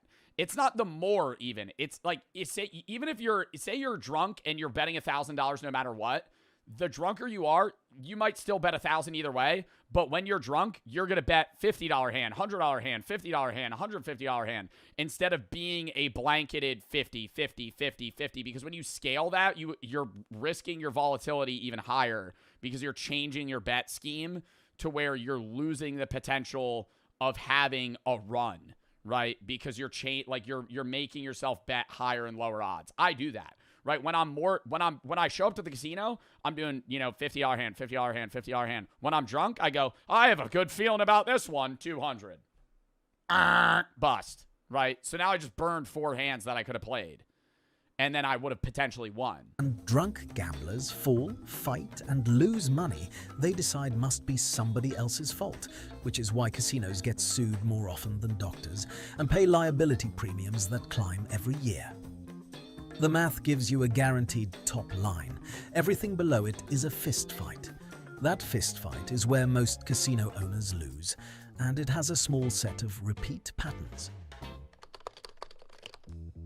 Casinos can fail for a lot of reasons, but 2 mistakes show up over and over again, and almost every famous casino bankruptcy in modern history boils down to one of them. Mistake 1: too much debt. In 1990, Donald Trump opened the Trump Taj Mahal in Atlantic City and called it the 8th wonder of the world. He financed it with $675 million in junk bonds at 14% interest. Just to service the debt, the casino had to generate nearly The 8th wonder of the world, a casino. $100 million a year before any other expenses. 6 months after opening, it missed its first bond payment. By 1991, it was in bankruptcy. Don't build a casino on debt that needs the building to be perfect from day one. No casino is perfect from day one. Mistake 2. Yeah, and it's really hard. Like, people get, dude, you got to appeal to gamblers, man. Like, there's people that will only gamble at specific casinos. Like, certain casinos in Atlantic City make way less money. I'm just speaking Atlantic City rather than Vegas from personal experience. Just because it's like, they have reputations, right? Like, if you are a gambler, most people gamble at the Borgata. There's people that gamble at Caesars, Tropicana, but like, they're known for different things. And it's like, if you open a new casino, people will try it out, but like, people love gambling at their casino. That's also why casinos give out cards, because they want to build customer loyalty. They'll give you free hotel rooms. You'll come back. So if you're already a gold member at fucking the Caesars Palace, why are you going to go to the Taj Mahal that just opened? Because you already get free hotel rooms, free drinks, free dinner, and free spa treatments at Caesars, right? You already get so much more shit at Caesars. Why the fuck would I ever start gambling at the Taj when I have to go spend now $40K at the Taj to be able to fucking get all these benefits? It's the same thing with like airlines. Like, you get miles, so it's, like, more beneficial to only fly Delta, only fly American, only fly, you know, fucking United. Because the more you fly with them, the better your customer loyalty is and the more rewards you get. Wrong product for the market. This one has killed a lot of buildings. In 2012, a $2.4 billion property called Revel opened in Atlantic City, built for Wall Street executives instead of bus trip retirees. They banned smoking on the gate. Yeah, horrible play, horrible play. You gotta let people borderline do crack in that casino, bro. Gaming floor. No buffet. No players club. In the gambling world, that's roughly like opening a fitness club and banning sweat. The hedge fund crowd never showed up. The retirees they'd alienated never came. Closed 2 years later, sold for $82 Yeah, and then Ocean bought it. million. 3 cents on the dollar. In 2016, Lucky Dragon opened off the Vegas Strip, a $160 million boutique casino built entirely for Asian customers. Asian language signage, feng shui interiors, no 4th floor. Turned out, Asian high rollers who flew to Vegas wanted Vegas, the fountains, the spectacle, the chaos. Not a smaller version of what they'd left at home. Closed 14 months later. Sold for $36 million. If you're going to build a $2 billion building, make sure somebody actually wants to be inside it. Yeah, why are they not polling people first? Like economic factors too, dude. Like when you have to factor in like political aspects of the world to know whether or not your casino's gonna make money. Like casinos churned during COVID, dude. When you think they wouldn't, dude, those stimulus checks, half of them got vomited into the Borgata's hands. Like, if you were an MGM casino and you just give people $2,000 of money, they're going, oh, I'm going to go gamble this. One of the largest fortunes ever built. Never want to own a casino, though, bro. Because, like, as somebody that gambles, I wouldn't want to be mad when somebody wins, you know? Like, if I owned a small-town Colorado casino and somebody won $100,000, I'd be like, oh, fuck. Like, that's your money. That's history. Oh, my God, dude, just ripping casinos. His company, Las Vegas Sands, makes around 30. Don't casinos own like half of the NBA teams now? 2 million. House always wins. Just damn, dude, that is a fucking crazy thing. That video is awesome. But no, yeah, it's not half of NBA teams, but casinos are buying out a lot of gambling companies just because it's more profitable to do so.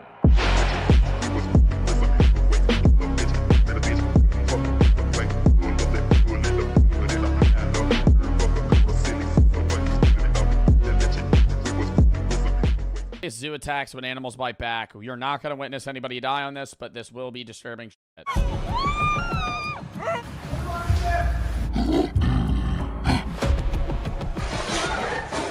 Ever wonder what happens when wild animals decide they've had enough of our antics?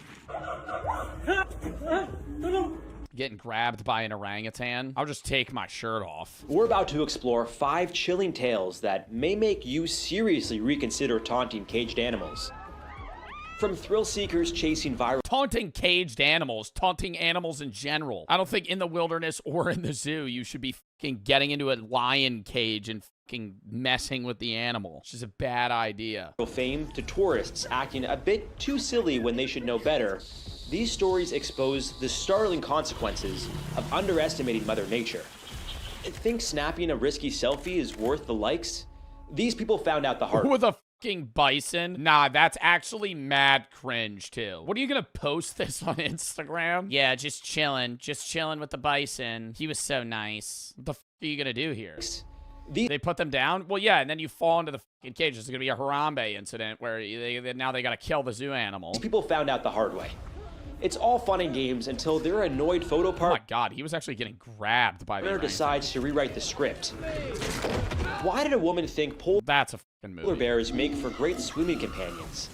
Why did a lion turn on the very man who raised him? And how did an alligator transform a kid's birthday party into a jaw-dropping event? Well, hang on to your hat. Is this TOS?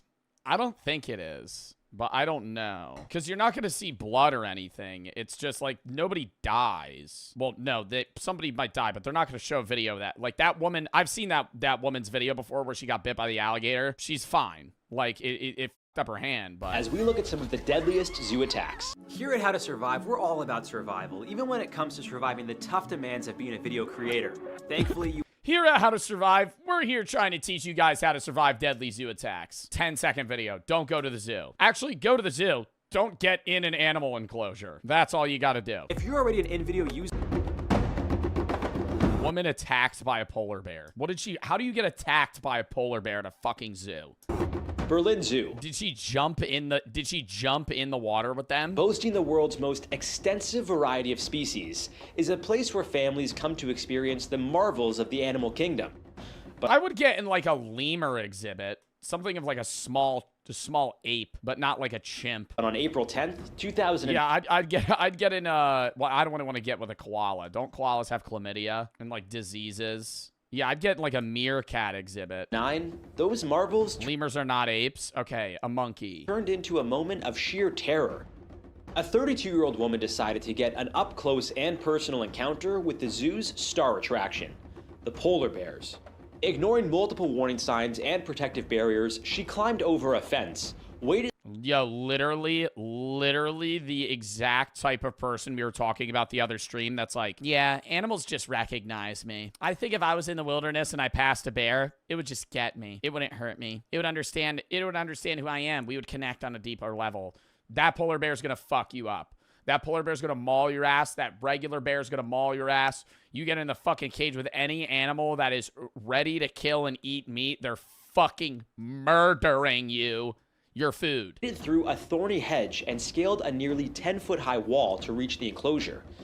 Why? Is this like a bucket list thing to fucking swim with a polar bear? I've never heard anybody want to do that. It was feeding time, when polar bears are most alert, and frankly, most hungry.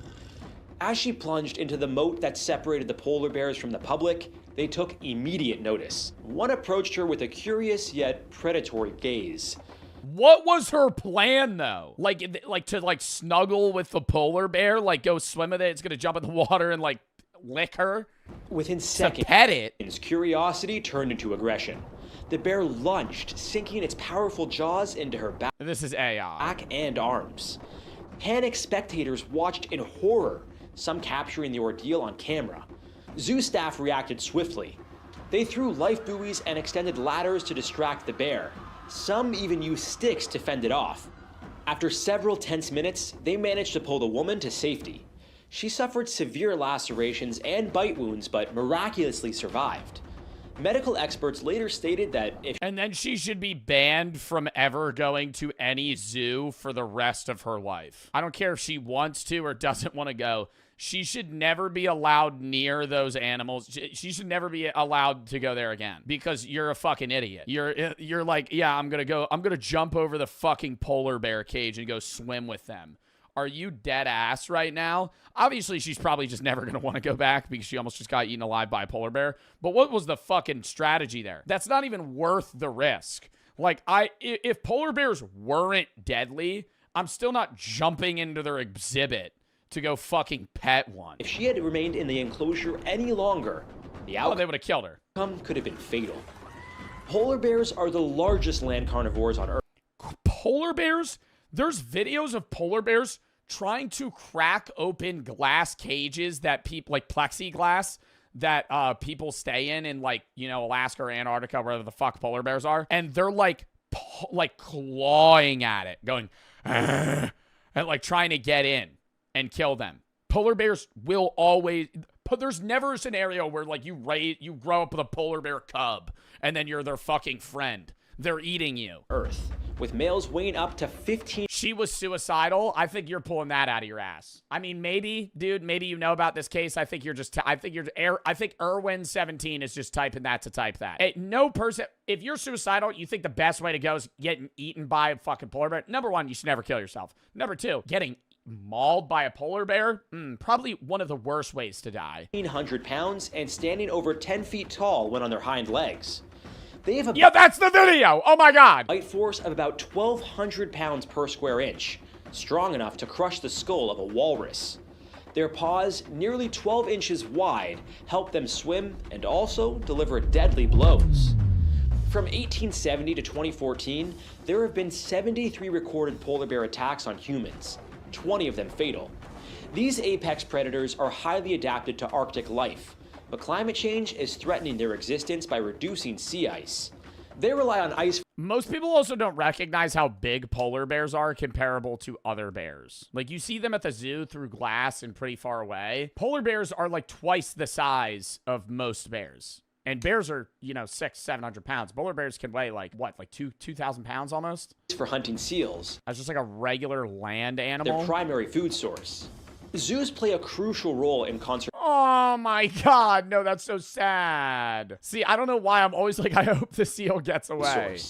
Zoos look at him, he's like, fuck. And he probably got killed. Play a crucial role in conservation efforts, providing safe environments for breeding programs and educating the public about these magnificent creatures. Dude, the saddest shit you see, you ever see killer whales performing like military maneuvers on like a dumb seal? Oh my god. It's like watching people that are like GM3 fucking Marvel Rivals lobby just pub stomp a bronze player. Like the seal's just sitting there like on the ice, and the fucking and the orca whales are just creating like a fucking wave pattern to cut the ice up in an executive manner to where he's like on a thin path to where they could just jump and grab him. This guy's fucked. Like there's nothing he can do. Creatures. However, when humans invade their space, it not only endangers us, but can also lead to harmful consequences for the animals. Stressful interactions can cause behavioral issues and may force zoos to make difficult decisions regarding the animal's future. Here's a survival tip for you.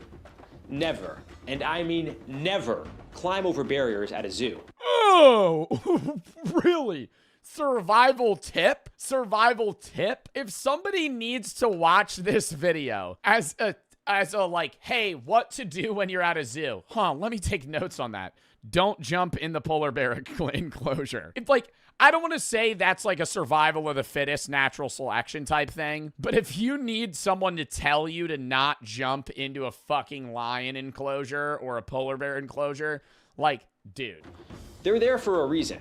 To protect you and the animals. Animals in captivity act on instinct, not emotion. Better stick to the kiddie pool next time. Sometimes even highly trained wild animals turn on their owners. And in Mike Hodge's case, it was a risk he was willing to take. Mike Hodge, a British wildlife park owner, had spent years caring for lions, believing he shared an unbreakable bond with them.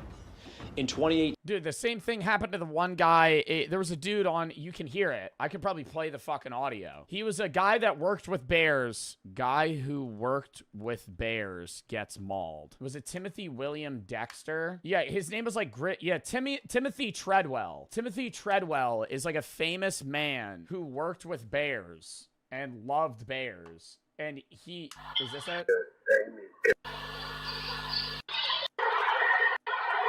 That's not it. There's like a he like worked with bears and like shows how peaceful they are, and you can like hear him. This is some truly him and his wife get mauled to death by a bear.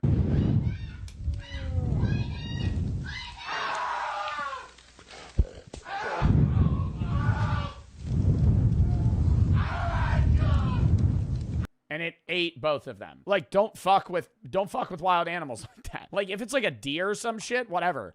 I really think the idea of like trying to train like predators is so it doesn't make sense. Even, regardless of whether or not you're growing up with like a tiger or lion cub or a bear, fucking don't mess with those animals. Like they're not I don't want to say they're not sane, but they're not like built to be, you know, accustomed to humans. Dogs are different, right? They've been domesticated, and cats and shit like that. But animals like that, dude, like regardless of whether or not you train them and you've grown up with them since they were a cub, they could randomly just go and just kill you. That belief was tragic. They're not your friend. Tested. One morning, Mike noticed a strange odor near the lion enclosures, a smell that could potentially distress the animals. Concerned, he decided to investigate. Entering the enclosure alone. Oh my god. Oh my god. Can I show this? Can I show this? Him weighing over 500 to solve the issue. Shamba, a 10-year-old male lion weighing over 550 pounds, sensed something was off. Lions have an acute sense of smell, and unfamiliar scents can trigger territorial or defensive reactions. As Mike turned his back to Shamba, the lion saw an opportunity. In a heartbeat, Shamba charged, leaping onto Mike and grabbing him by the neck. The powerful predator dragged him toward the bushes, his jaws exerting a bite force of around 650 pounds per square inch. Onlookers screamed in terror, some capturing the horrifying scene on video. It took staff members firing several warning shots into the air before Shamba was startled enough to release Mike. He was rushed to the hospital. Just shoot the fucking lion. Just shoot the fucking lion. I mean, are you kidding me? I'm here. I'm just kill the lion. What the fuck? What the hell are we doing right now? I understand. Oh, we gotta shoot warning shots. I'd rather keep the guy alive than fucking kill the lion. Oh my God, warning shots. El Joe, he's biting the guy's neck. Kill the lion. I didn't want, bro, when Harambe died, I didn't want Harambe to die, but I understand why they shot Harambe. He was a gorilla that could have one-tap 200 pumped the kid. Okay? Kill the fucking gorilla. Kill the lion. Hospital with severe injuries, including fractures and deep lacerations, but he survived after multiple surgeries.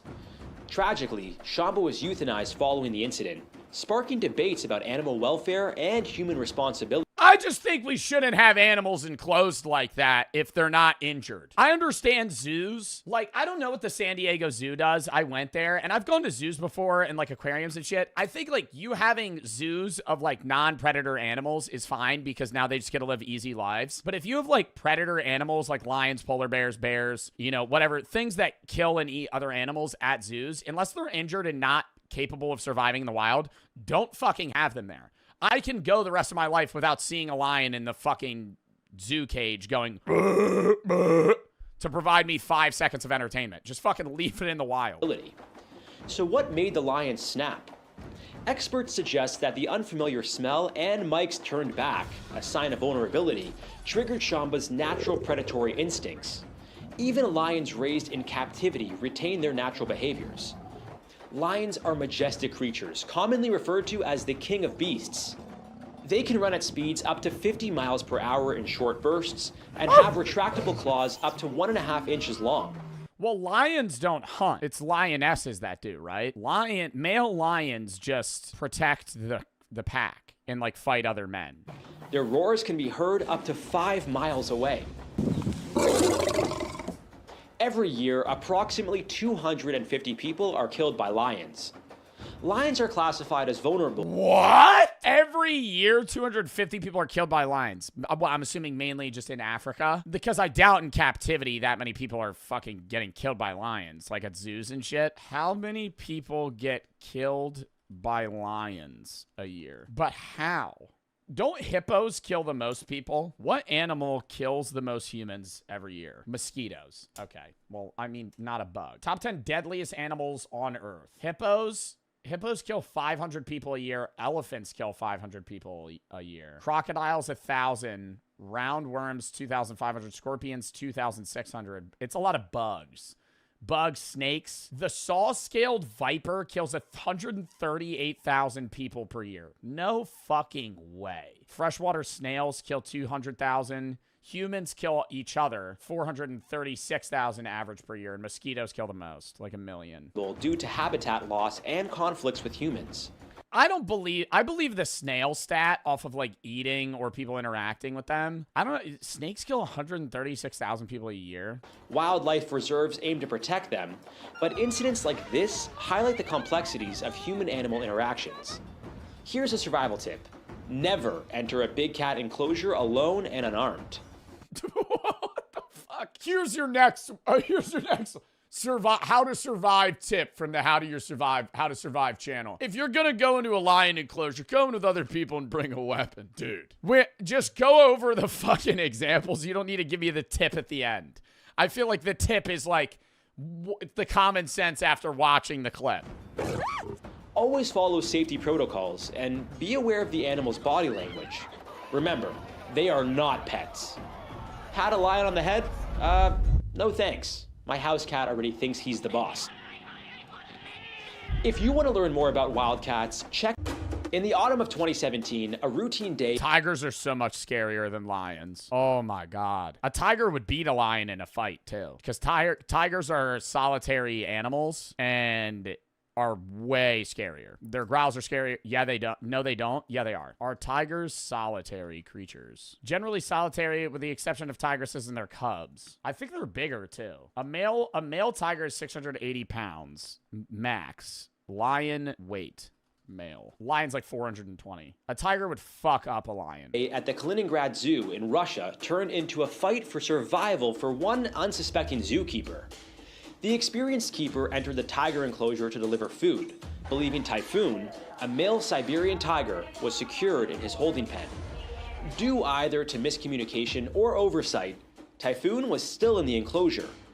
Within moments, the 450-pound tiger spotted her. See, like, that's not her fault, though. That's, like, a different... I feel like this is the first one where it's like, okay, yeah, like, this is just, like, a genuine human miscommunication. Before she could react, he pounced, knocking her to the ground with a force that could shatter bones. Visitors watched in sheer terror, but instead of standing by, they acted heroically.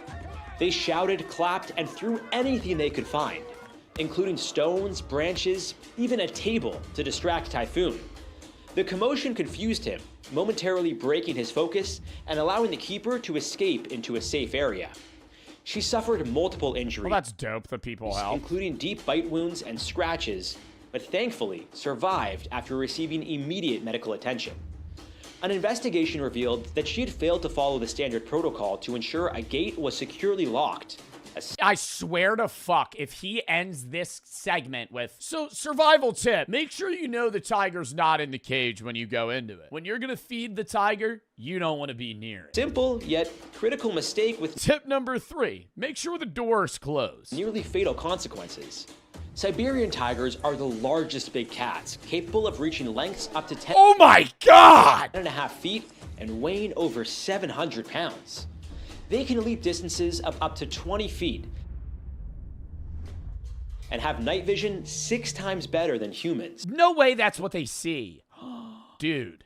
And have night vision 6... Okay, that's just actual night vision, though. They don't have, like, infrared. 6 times better than humans. I want to look up an image.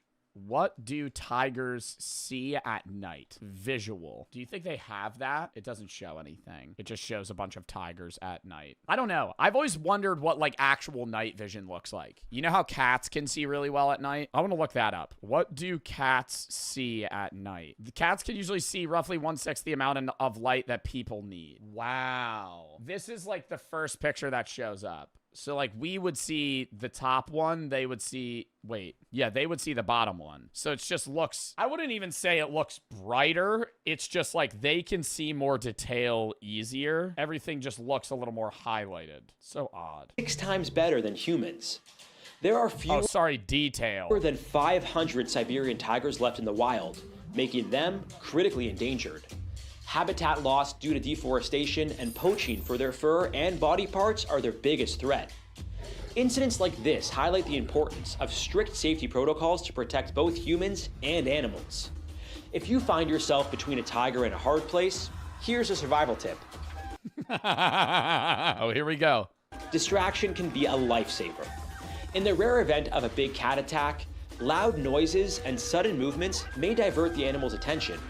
Oh, get the fuck out of here. The tiger's lunging at me and I start going, and it fucking doesn't hurt me? No. But the best strategy is prevention.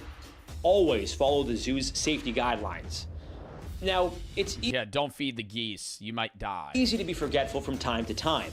But if you're responsible for feeding a tiger and forget to lock the door, well, that's just asking for trouble. That's a door you double check, triple check, or even get someone else to check. Now, where did I put my phone? The pursuit of the perfect selfie can Jaguar selfie. lead people to do outrageous things.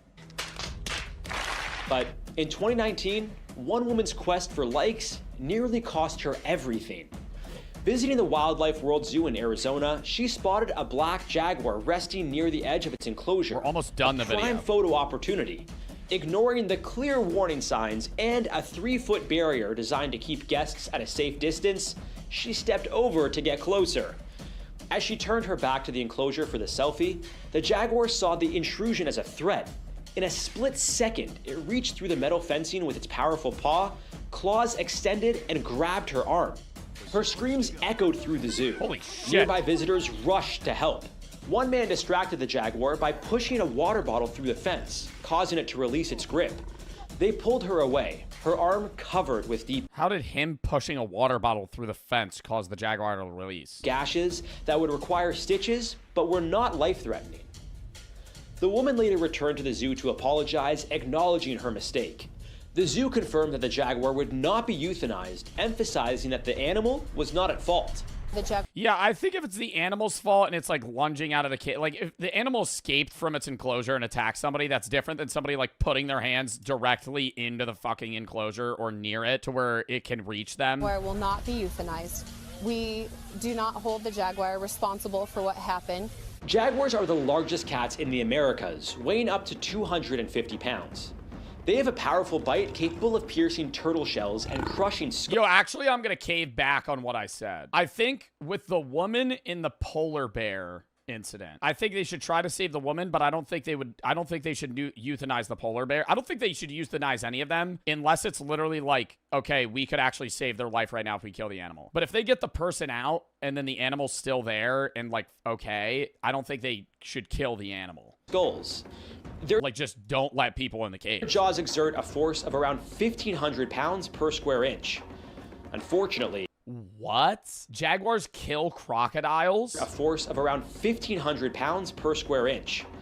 Unfortunately, jaguars are classified as near threatened due to habitat loss and Oh my god, I thought crocodiles didn't really have anything that fucked them up. Imagine being a crocodile just chilling on the side of the fucking beach and then a tiger just eats you. poaching. Here's a survival tip, and caimans are small. This one should be obvious. Respect the zoo's boundaries. Barriers are there to protect You just said that! If you're planning your kid's birthday and you're thinking of bringing a cold-blooded predator to the party, consider yourself warned. Imagine a child's birthday party with all the trimmings, balloons, cake, and an alligator? At Scales and Tails, I hated that sound effect. Utah, that's part of the attraction. But in August 2021, this celebration took an unexpected turn. Handler Lindsey Bull was demonstrating how to feed an 8-foot, 150-pound alligator named Darth Gator. All seemed routine until the alligator clamped down on her hand and initiated a death roll, a maneuver used to subdue prey. In an instant, Lindsey was pulled into the tank, her arm twisted and trapped in the alligator's jaws. Parents, they don't have a weapon on fucking hand, and children watched in horror. I'm blowing fucking 12 rounds into that alligator. I'm going doom, doom, doom. Some recording the incident. Tranquilizer. Without hesitation, Donnie Kill Wiseman. it. You know how many? Okay, I'm not trying to say like the abundance factor here too.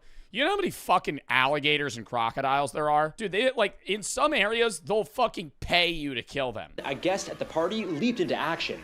Climbing onto the alligator's back, he applied pressure, attempting to immobilize it. Lindsey, keeping remarkably calm, instructed him on how to help her escape. After a tense struggle, she managed to free her hand and was pulled to safety. A few moments later, God, I wouldn't want to work with crocodiles Donnie anymore. was able to jump off the gator's back and scramble out of the tank with only a few scratches. Lindsey sustained injuries that included multiple fractures and a honestly, that doesn't look that bad. Severed tendon, but later expressed gratitude toward Donnie. Like, I'm surprised her hand's not gone. Like, it looks like she just got bit. Even with a lot of training, it takes a lot of courage to get in there and do that. And I mean, he did not hesitate. And even affection for Darth Gator, acknowledging that he was simply acting on instinct. Gators can weigh up to 1,000 pounds and grow over 13 feet long. They have a bite force of nearly 3,000 pounds per square inch, one of the strongest in the animal kingdom. Their powerful tails can propel them up to 20 miles per hour in the water. Despite their fearsome reputation, deadly alligator attacks on humans are rare. From 1948 to 2021, there have only been 26 fatal attacks in the US. Really? And most of them? I also feel like that's because they're in the swamp, though. Happened in Florida. We did a whole... What the fuck? Are they trying to get it in the trash can? Happened in Florida. We did a whole episode about the what the fuck is he gonna do then? Dangers of the Sunshine State, so check that out before you plan your next vacation there. Survival tip, if you ever find yourself in an alligator's grip, fight back by targeting sensitive areas like the eyes and snout. If you witness an attack, only intervene if it's safe. If I start getting death rolled by an alligator, I'm accepting that I'm dying. I'm not going, right now it's ripping my arm off. Let me start targeting its eyes. I'm going, however I've gotten in this situation where an alligator has my leg and I'm getting death rolled, I'm fucking cooked. And you have some knowledge of how to handle the situation. An alligator at a kid's party? That's one party favor I'd rather skip. Stick to magicians and clowns, maybe? All right, I'm done with this video. It's gonna be a fucking outro. Don't go in animal enclosure cages. That's the fucking, that's the moral of the story. No animal should be put down because of something ignorant a human does. It's child to enjoy going to the zoos. I'm way older. I realize that are not nice places. I would say I don't think an animal should be put down for what ignorant human does, meaning like euthanasia. But at the same time, I don't think that we should just let a dumb human get killed in a polar bear enclosure in front of 50 other people as well that are watching because the idiot decided they wanted to just go swim with the fucking polar bears, right? Like in a needed scenario, yeah, you should probably kill the polar bear. But then that woman should be in trouble. You know what I mean? Like, I don't think that's like, oh, she's just scot-free. Sorry you fell in the cage. Like, you climbed over a 10-foot wall to go swim with polar bears. You know, I don't think insurance should cover your injuries. I gotta go pee for the 15th time this stream.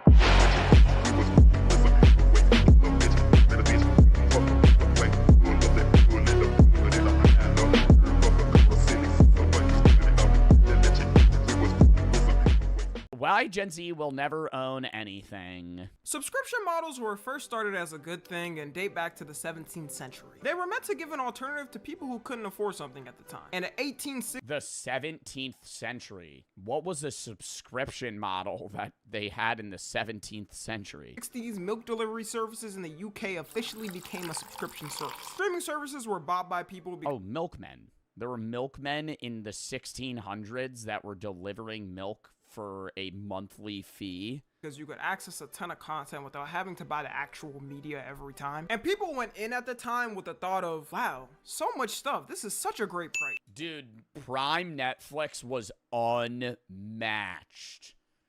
Back when there weren't 7 streaming services, more than that.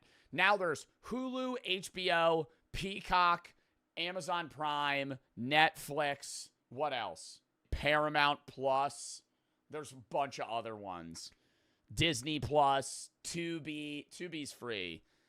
Some other, I don't know.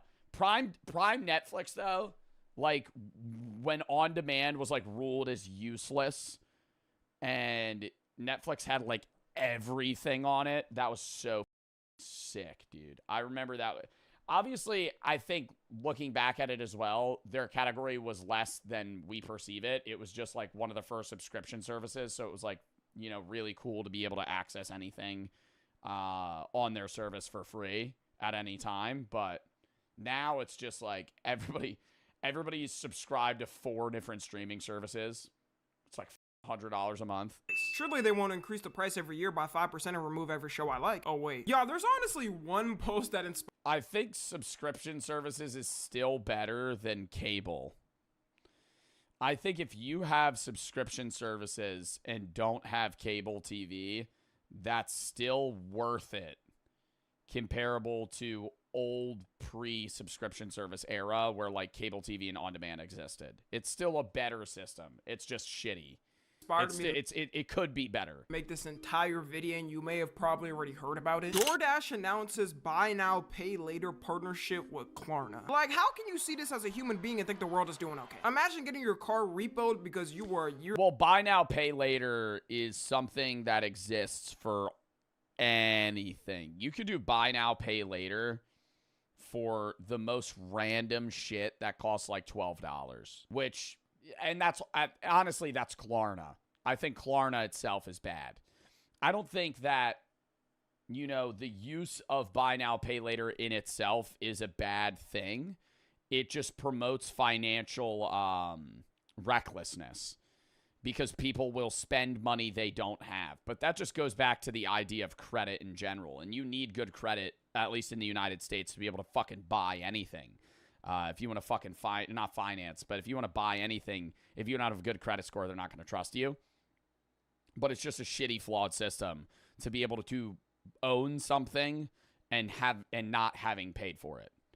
It makes sense with big purchases, but it also promotes specific groups of people that are financially irresponsible to blow money on shit they actually can't afford. You're late on that Chipotle burrito order you bought one day. It looks like more and more that not only have we turned into a subscription-based society, but we're turning into a buy now and pay later society. Soon enough, everything's gonna have a Klarna tag on it and you can buy now, pay later with it. Need to get on the subway but don't have $1? 4 easy payments of 25 cents each month. Need an Uber to drop you off somewhere but don't got the money? 4 easy payments of $5 a month. And take a wild guess at the generation that uses the subscription model the most. According to stats, 93% of Gen Z have at least one subscription service. And we're the biggest drivers of this whole subscription economy. And I'm calling it now. Give it a couple of years and we'll be the biggest drivers in the buy now, pay later model. I think at the end of Gen Z's run, I think buy now, pay later is going to build hype more and more until it actually collapses multiple people's savings and financial stability to where they actually go broke, and then people are going to just stop using it. It existing itself isn't bad. I think it needs to exist. I think it needs to exist, and people need to realize that it's stupid, and then they'll stop using it. Just like how every generation has certain things they're known for, we'll be known as the generation that own nothing. Before the subscription model dominance, everyone would save up to actually buy things. If it was music, you went to a record store and bought the music of whoever you wanted to. If it was games, you went to the game store. I think Spotify is one of the best things ever, though. Not for music artists, but for consumers. You remember, I mean, a lot of you guys might not remember this. I mean, I was also at the back end of this because I'm 23, but remember when iTunes existed and you had to pay for every song you wanted to own, and every song was like $1 to like $2? And so if you wanted to listen, say you had like a playlist of 100 songs, you're spending fucking $200 on that. And yeah, you could spend $200 on Spotify, but Spotify gives you access to basically an unlimited portfolio of music where you could have, I have playlists of 460 songs. If I had that in 2010, I'm paying $1,000 for that fucking playlist versus like, what is it, like $9.99 or some shit? And a lot of times I feel like Gen Z forgets that we grew up in these times before everyone switched. Like, everyone got their own childhood game collection growing up. And it's sad to know, after the PlayStation 4 and Xbox, I miss the era. Hold up. I miss the era where you had a drawer or a shelf with all of the movies your family accumulated over the years on DVD, and during a movie night, you would go and sift through all those movies, and like you would pick like your top 4, and then you would vote on what movie you wanted to watch with either your sibling or your friends or whoever you were hanging out with. And it was fire to go to your friend's house because a lot of the time, yeah, you had the staples. You had the grown-ups films. You had the Will Ferrell Elf, right? You had those movies in the roster at basically any house, but it was nice to see the other movie selections that your friends had that you didn't. Consoles. I remember the feelings vividly of going to my homie's house and seeing what type of games they had in their collections. And I understand why people wouldn't want to go out to the store every time a new game releases, but the feeling of getting that game and that saran wrap and the beautiful packaging, it was just better. And I never was one of the buying a physical copy of a game felt a lot more rewarding than a digital copy. People that waited in line at midnight to get a game drop, but seeing the old videos of people waiting for the new Call of Duty to drop or anything is so nostalgic. And people's first worries with digital content taking over for the next generations was that because you didn't physically own it, they could take it at any moment and there's nothing you could do. But everyone thought surely that would... Dude, I don't like the fucking the service some games are going down right now where they want you to pay for a subscription to the game rather than actually own the game. And I understand the premise of that for specific games where, you know, it's a yearly game that you're only going to play for like 6 months, so it's actually cheaper to fucking rent the game than own it. But for specific games, it's just like, why the fuck would I not pay to own this game? Because then it's just, then you're never going to own a video game. Then you're going to be like, yeah, I rented this fucking 10 years ago and played it. Never happened. That's too preposterous. How dare they? Until Sony tried it in 2023. Sony in 2023 announced it was going to remove Discovery Channel content for every PlayStation user's library because their licensing agreement was expiring. And the most interesting fact from this entire thing I learned is that Mythbusters has a game. I thought the Discovery Channel was just lines fighting and I didn't know they had something like that in their bag. And when they first announced it, you would think they would have at least told people whether or not they were getting refunds, but they had zero mention of it. So people got pissed off the fact that they were gonna take away the games people bought and not give them a refund. They announced a couple weeks after that they're reversing the decision and managed to update the licensing arrangements. But if they were able to update it so fast, then why the f didn't they do that in the first place? Because they didn't want to pay to update the licensing. And so they would rather take the risk of announcing that they were getting rid of it to, you know, just kind of crowd field the opinions of their audience. And they would have never re-upped it if people didn't get mad. It's looking like Sony was testing the waters to see what they could get away with at first. And I think things like people didn't give a shit. This is a big part, and when people talk about Gen Z is the generation that will never own anything. No matter how annoying getting a physical copy will get, at least you know you 100% own it. And if Sony could do something like this potentially, then imagine all the major gaming storefronts. They probably got it written in the middle of the 1,000-page term and conditions that they could do it. Which is why I personally always read all terms and conditions in length before signing anything. Not risking them putting in small text that they could take my soul in any moment. Never read terms and conditions.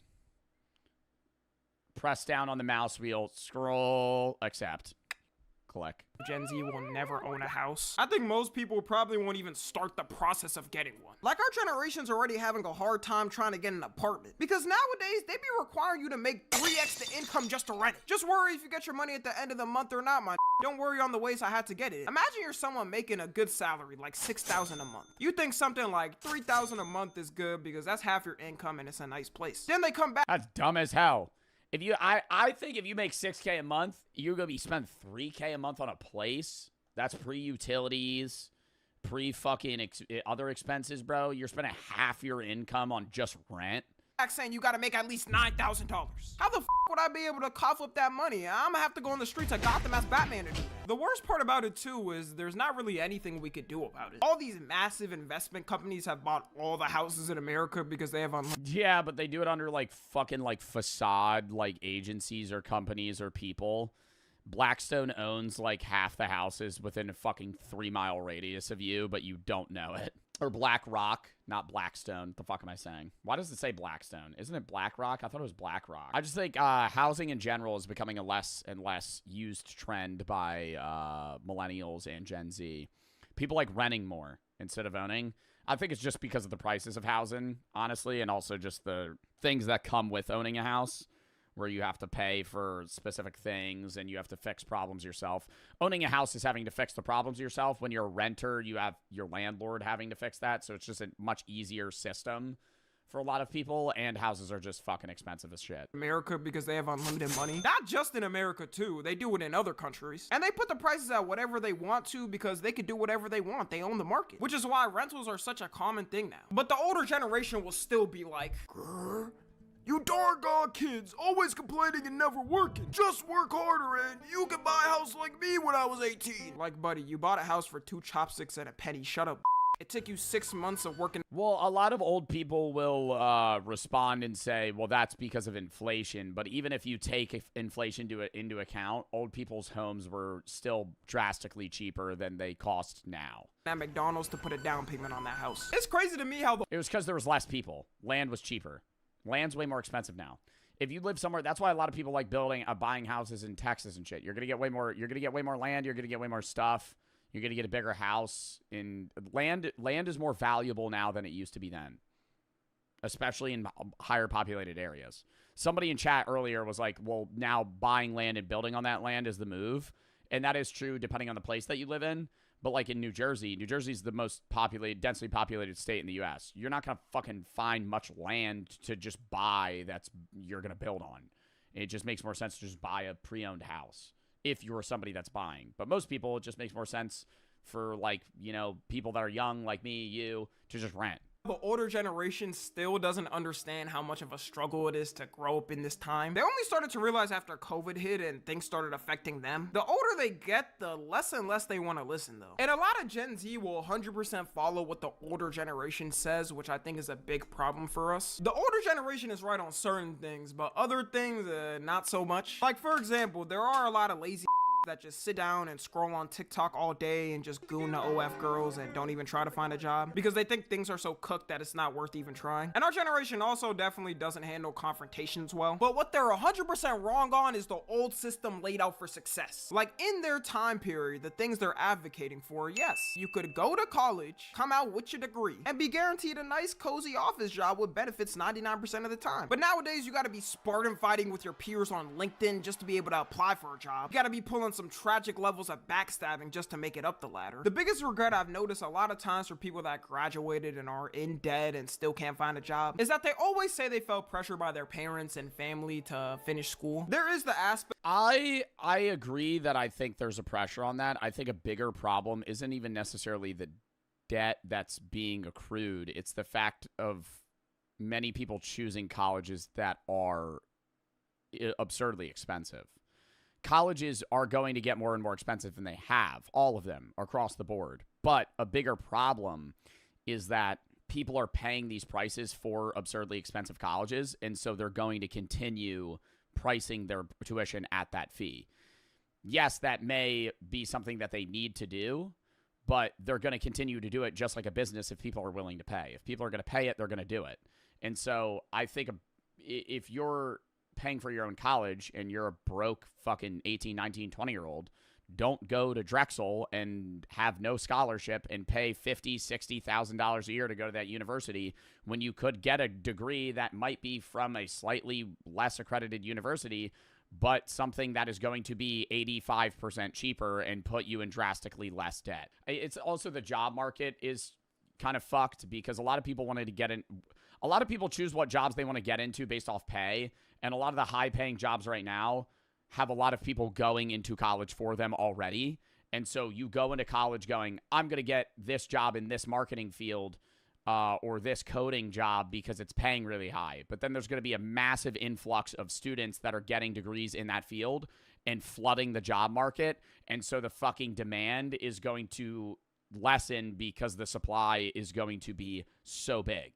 Of some parents do truly want the best for their kids and they think that's the way they should go about it. But then there's this other toxic aspect of they don't even want to listen and still think their system is 100% foolproof. And they'll never admit it, but it's less about their kids graduating and a lot of times for their ego. They be wanting to flex to everybody what school their kid is going to. Yeah, they want to live vicariously through their own children because they're upset about the successes that they didn't achieve in their own youth and adulthood. So they want to have and see those successes within their own children. Our generation are realizing that, which I think has been a good thing. There is nobody out there who took that risk for something and it failed that say they regret taking the risk. Unless if, I don't know, maybe you try to rob a bank with your homies and you got arrested. Exactly, and those are at better colleges with worse financial aid options.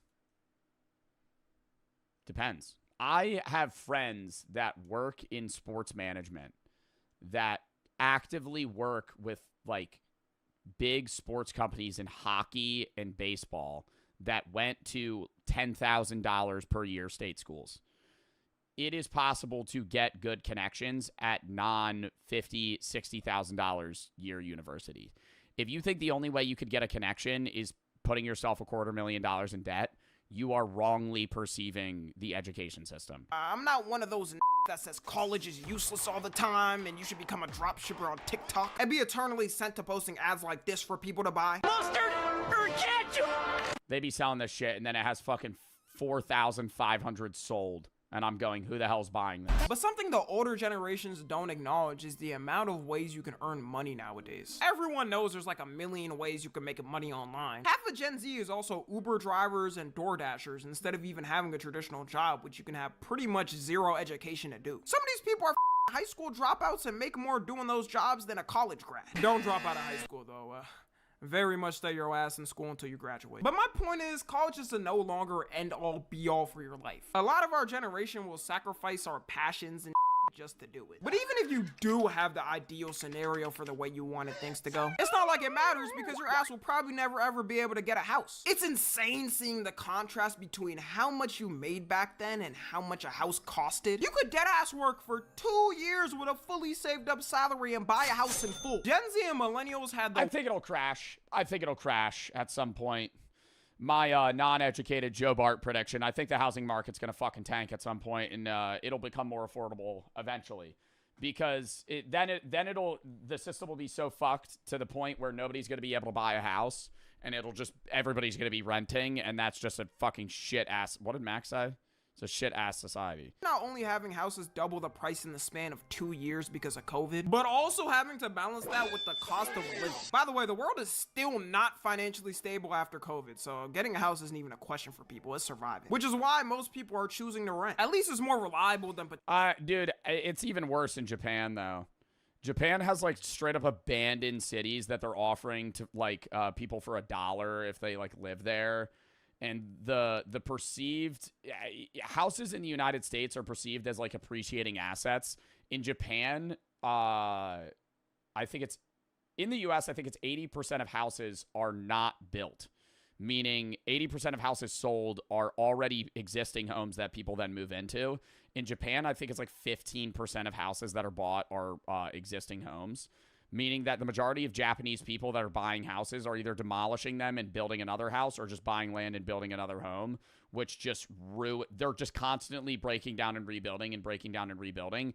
And in Japan, they have the option to buy land and buy the house separately. And most homes that are sold in Japan, both are sold at the same time, but you could theoretically live in a house in Japan and not own the land that you live on. Payments. People have also been speculating that the new houses being built every year are becoming weaker and weaker. Like, there's videos of construction workers showing how badly some of the houses are actually built, and it's insane. You ever see some of the 3D printed houses? Or like the printer homes where it literally is just like a weird like tube that's like squeegeeing like toothpaste level concrete? They look so fucking unsturdy. I know they're good. Like, they're probably not gonna fucking cave, but they look whack. All these $200,000, $300,000, $400,000 houses. Hell, here's one. There's one. All right. I want to show you what these son bitches are made out of. You see that? Better. Just live in a shipping container. Just buy like 4 shipping containers and fucking weld them together. Okay. And put insulation in. There's this. Ain't shit to it. I want y'all's goddamn homes built out of fucking cardboard.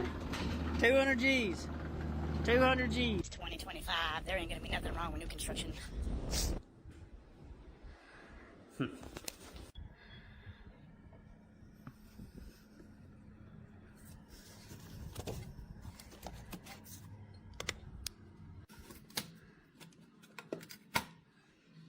That's not your problem, though. That's good. That's not good. But when you go to buy that house, they're going to have a house inspector inspect your house.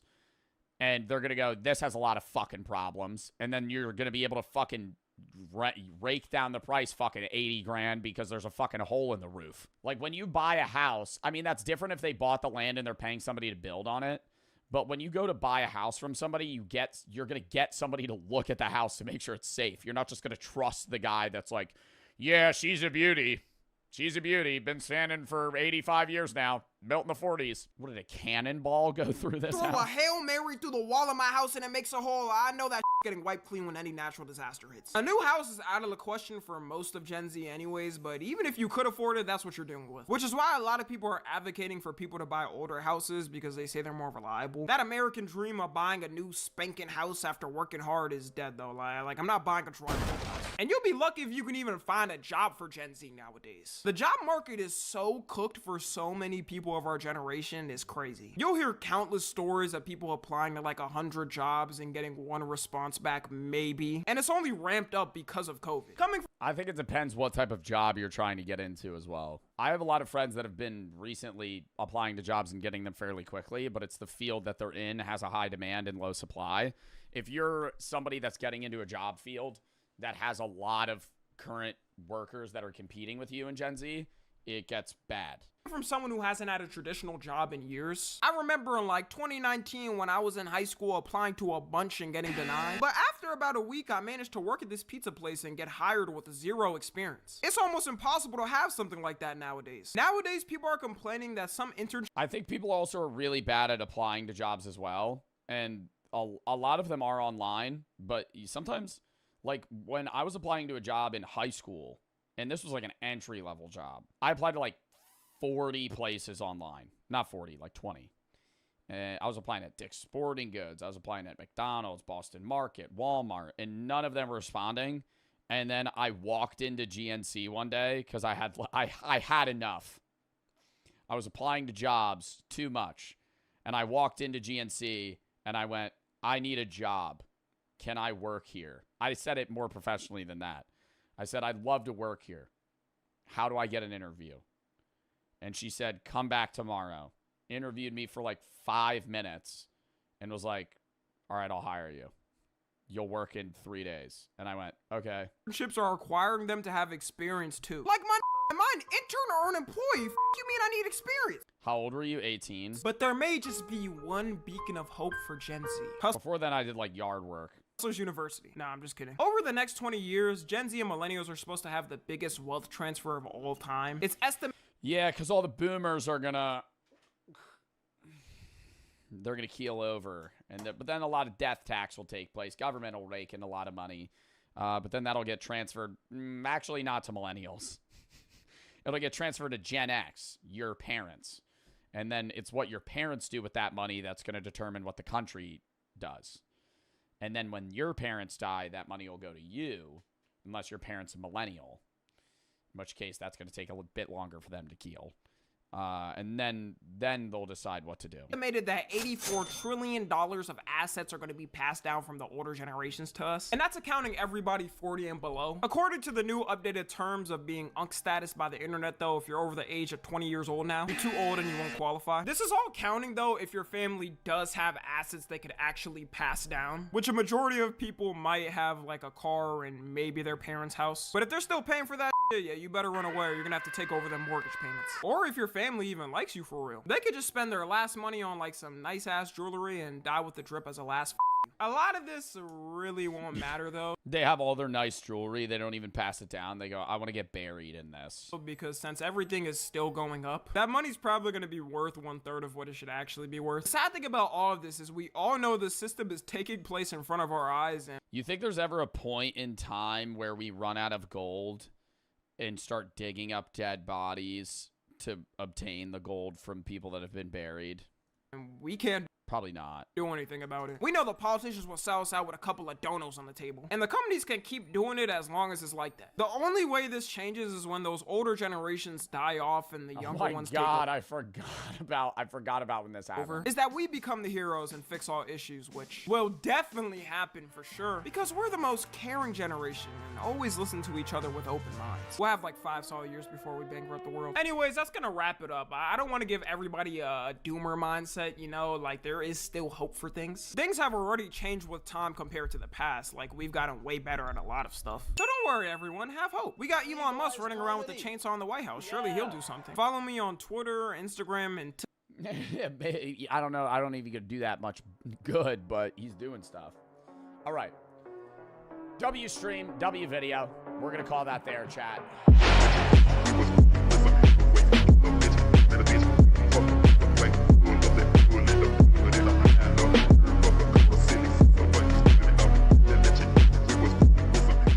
Woman demands cop get a ticket. Big mistake.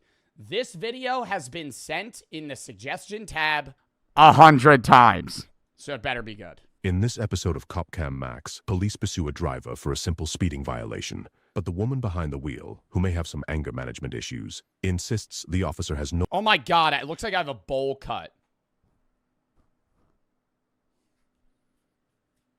Fixed it. Anger management issues, insists the officer has no right to ticket her because she parked before he activated his lights. Then things get even stranger when she accuses the officer himself of committing a traffic violation. I used to think that was a thing. Like, okay, not a thing, but I always thought the cop would be, like, more lenient on you. Like, say the cop turns on his lights and you actively are pulling into your driveway. Do you think he's more, less likely, or as likely to give you a ticket? I feel like he gonna let you off for that. No lie. I mean, I have no like proof of the matter. But if it's like woo woo and you're like, dude, I'm in my driveway, maybe more likely, because then he'd be like a Scrooge and he'd be like, you know the traffic rules here. You were speeding. Hello. I'm on the phone with your police department right now. You can't pull me over when my car's off. Yeah, I can, because I got you speeding before you were stopped, so. You should have had your license. High IQ play. Chat, you ever get pulled over for speeding? Just gun it if you're within 5 minutes of your house. You're not allowed to pull me over if my car's off. I'm parked. Lights on. You can't have your lights on and pull me over after. You have a cop right here trying to pull me over when my car's on and I've been parked out parking in front. Did she call 911 for that? Illegally, you can't do that. I don't feel comfortable. I don't feel safe, and I want him away from my car. 99.89. Do you mind coming to my stop? I hate that. I don't feel comfortable. I don't feel safe. Like, I know there are cops that are terrible, but like the whole job of a cop, which is, you know, a lot of the time done wrongly, but they're like pulling you over to ensure that society follows a set of rules to where people aren't getting killed in car accidents as often. Like, yeah, cops can be fucking assholes a lot of the time, and there are a lot of horrible cops. But, like, their job and why they're pulling you over is, like, you were unsafely driving, which if they let slide and everybody did, more people would die. That's him talking. That's your little friend. Go get him. Go get his sergeant. I want his sergeant here now. He's on his way. I didn't know that I'm parked and I've been in a parking spot. I mean, how much do you think she was even speeding for this to be a big deal? I might pull one of these maneuvers if I was going like 35 over the speed limit. But if you were going that fast, they would immediately arrest you. For them to just casually pull you over, she was probably going like 10, 15 over. If you were going like, say 80 and a 50, you're just getting arrested.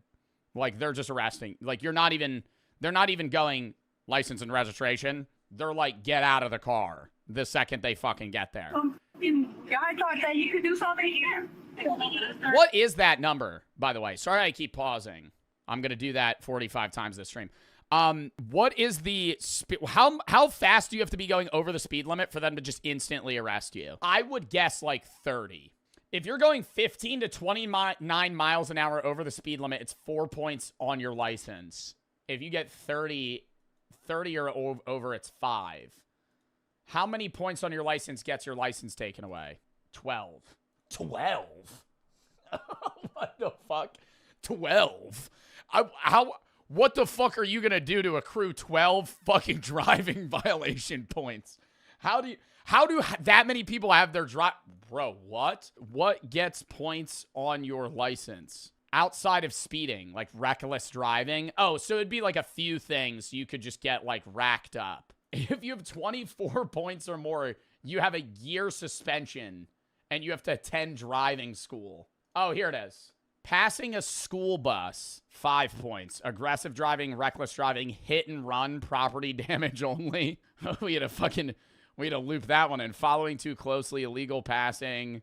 Speeding in excess of 55 miles per hour. No driver's license or license expired more than a year. Damn, dude. Passing a school bus, 5 points. I mean, that makes sense because you'd fucking run over a kid. But it's not passing a school bus. It's passing a school bus that's stopped. Like, you could pass a school bus if it's just, like, on a highway or something. I don't think there's, like, ruling there. Pathetic shit. When the f*** is he gonna get here? Wow. When the f*** is he getting here? Damn. What is the ETA? Bro, he's being dispatched now. I don't know. I'll tell you what Apple Maps tells me when he puts it in. What's his ETA? I got some white privilege signing the f***ing light in my f***ing window.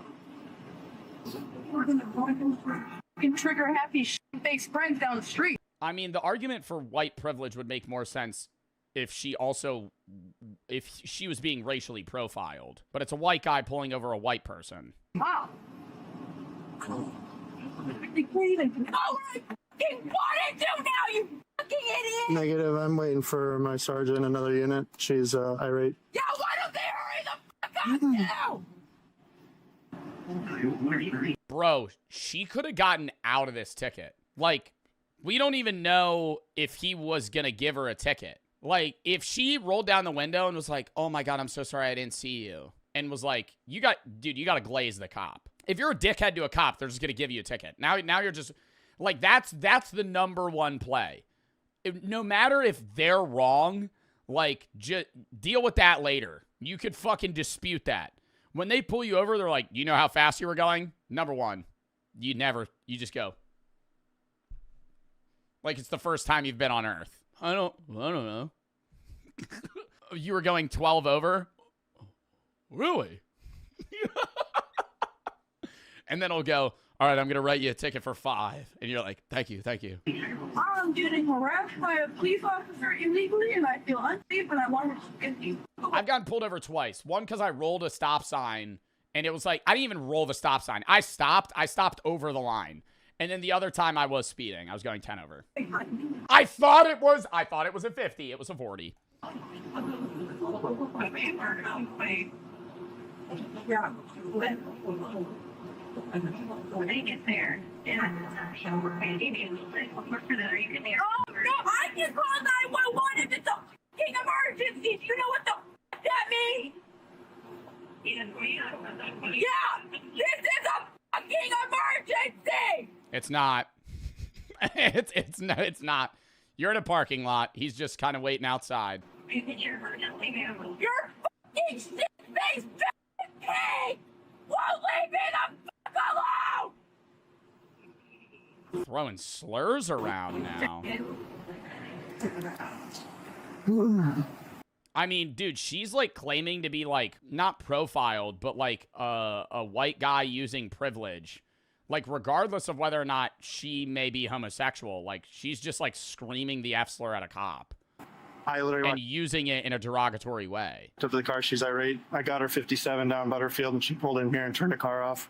And as I walked up, she was just losing her mind. So okay, is she by herself? Yeah. Yo, he wasn't even mean. Like he didn't even say anything. Like she just started freaking out. Have you had really no conversation with her yet? Nope. She literally has just been yelling and calling 911. So I called you right away. Okay. How you doing? I'm the sergeant you requested. Yeah. How can I help you? What the fuck is going on? Another white guy. another white guy. This guy, more arguably, I don't want to say more white, but like, I mean, dude, he's rocking like a Paul Blart mustache right now. Okay. Well, from my understanding is you were traveling 57 in a 40-mile-an-hour zone, and that was... Ooh, that's what we're going for. 57 and a 40. Would you have to appear in court for that? I don't know. Probably not. I don't know what level. I've never studied the traffic rules in that sense, but there's somewhere you have to appear in court. I think it's 15 over. I think if you are 15 over, you might. What's the reason for the stop? I'm getting a fucking parking spot. No, that's not... That's You not... sure about that? Yeah. So he didn't... I was in the parking spot before that fucking bastard turned his fucking lights on. You might have parked, and then he conducted the traffic stop. That can't happen. I've been parked for a good minute. Can't fucking do that. Sure you can. No, the fuck he can't. Where is she getting her rules from? Like, it'd be different if she was like a lawyer and like knew what he wasn't allowed to do. Like, what if she like chat GPT this on like, oh shit, I'm getting pulled over. If I park over, is he allowed to pull me over? Okay. This is fucking video. I don't need to pull his video right now. Video. Ma'am, I don't need to pull his video right now. You're gonna believe the fucking word against mine? I am, yeah. I don't fucking think so. Okay, well, here's what's gonna happen then. All right? We'll write the citation, and then you can take it to court. Yep. God damn, dude. How much is a fucking 17 over ticket? I understand that might be expensive, bro. This is like turbo crash out. Oh my God. That's what's gonna happen. Okay? I understand that you might not feel that's right. No, you don't. You want to fucking die? Get the... Ooh, threat to an officer. Uh-oh. Get away from me! Get away from me! I would just stand there in silence for like 5 minutes. Oh my God. I would so just stand there. Get the fuck away from me! You screaming at me is not gonna solve anything right now. Oh my God, he's talking to her like she's a child. Dude, she's just getting arrested. This, like, see, this is just like, ooh, whoa. Did she have a bad day before? You get pulled over from a cop? Like, it's not like she's getting, like, a DUI. I don't want to say I understand motherfuckers crashing out to try and get out of a DUI, because in that scenario, I don't want to say I understand it, but when you're getting a DUI, that's, like, a big deal. Like, you're getting arrested for drunk driving. So them crashing out there is like, well, number one, you're drunk. I'm not saying that forgives it, but you're also trying to crash out because that's the only thing you could do to try and get out of the situation you're in. But this is like, bro, it's a speeding ticket. It's not like you fucking hit and killed someone and now you're like panicking. Are you threatening me now? Get away from me! Do you want to be arrested? Is she hitting her head on the windshield? Are you okay? What's going on? Get away from me! She's kicking her own window. You're just breaking your own stuff. She's just causing herself more financial burden. Just pay the ticket. just pay the ticket. Why did you pull in here when my officer lit you up? Just don't stand behind the car in case she decides to back out. Oh, I don't believe that. I in my mind, if I'm the officer, I'm just waiting for her to charge me. Like, if I'm one of them, I know one of the three is like, I hope she gets out of the car and rushes us. One of them has to be like, this is escalating. We're almost there. Oh, you want to rescue somebody? No, fine right now. Okay. Okay. There's no need to call 911 again. Get the f away from my car! Okay, as soon as I have the identification, we'll write your citation. We'll be out of here. Why don't you go fucking fetch it, you fucking dog? What'd they just throw? Thank you. So you recognize this person? Yeah, I've dealt with her before. Oh, they threw their dealt with her before? You can just disconnect with her. We're here. If you want to. I mean, she's just gonna keep yelling at you. I don't know. I don't want to say, like, I wonder how they deal. I wonder what their job is. When I crash out, obviously. Like, yesterday I crash out. I fucking freak out all the time. But, like, in a public setting, I would say I could withhold that.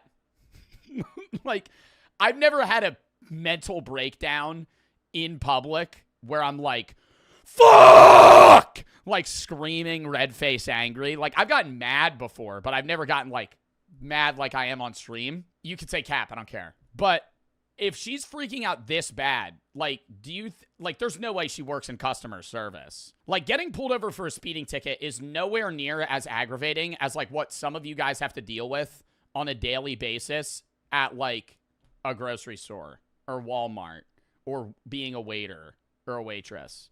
Like, you're dealing with people that are, like, actually just, like, berating you and annoying, and they freak. Like, there's no way that's her job. Like, she has to be doing some sort of office work of sorts. Can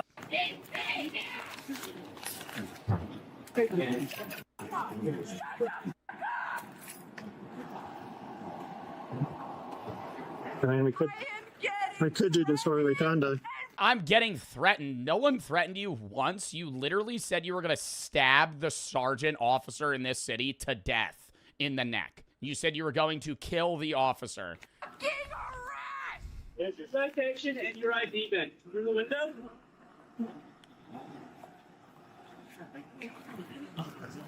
There's your citation for speed. Yeah, you keep talking, you get the fuck out. I'm so surprised they're trying to just leave. Because every other body cam video we've ever watched, the second the person threatens them, they just tase the shit out of them and arrest them. Like, they could charge her for, like, 5 other things here. I think they're just like, we don't want to deal with this. We're just going to give you the... Like, they're literally just trying to put the ticket in her window and leave. Get the fuck out, man. Get the fuck down. How is this another 12 minutes? Shut the fuck up and leave. Get retard. Get the fuck out. After slipping the speeding ticket through her cracked window, the officers figured they were done with her for the night. But as they pulled away, the woman took issue with the sergeant's driving and decided to follow him all the way to... What? Oh my God! No! Bro, it was over! It was over! You fucking dodged the bullet. They fucking let you off with the ticket. Now you're gonna tail the cop? You're gonna fucking follow him? To the police station. During the 5-minute drive, she's had an opportunity to calm herself down. So I have to follow every fucking law, but that fucking faggot can leave the fucking scene without a turn signal? Give him a ticket! Do you need an ambulance? He doesn't have a turn signal! Give him a ticket! You need to go to the... Do you need to go to the hospital? Like the only valid response in this situation. Are you okay? Like, what's happening right now? Bro, have I gotten this mad on stream? Like, I mean, yesterday I got so mad my nose bled. I don't think I was even crashing out this bad. Bro, okay, maybe this bad for like a short stint. Bro, not for this long. Oh my God. Like her heart rate, like dude, just a little insight. A lot of the time when I crash out, I'm mad. I would say 90% of the time I am mad. But like, you know, it's upscaled a little bit. Yesterday, I actually was getting mad. People were rage baiting me the whole stream. My fucking camera was glitching. Like, I was just getting pissed. And I started crashing out. My nose started bleeding. My heart was like boom, boom, boom, boom, boom, boom, boom, boom, boom, boom, like pounding. Dude, she has to like borderline be on the edge of a heart attack right now. Give him a ticket! Okay. Can I help you with anything else? Give him a ticket! Fucking come on! It's not gonna happen. Anything else we can help you with tonight? Yeah. like he's a customer service representative. His responses are like he's on the phone like with like AT&T support and your Wi-Fi's not working. Is there anything I can help you with, ma'am? Does he get to do whatever the fuck he wants for?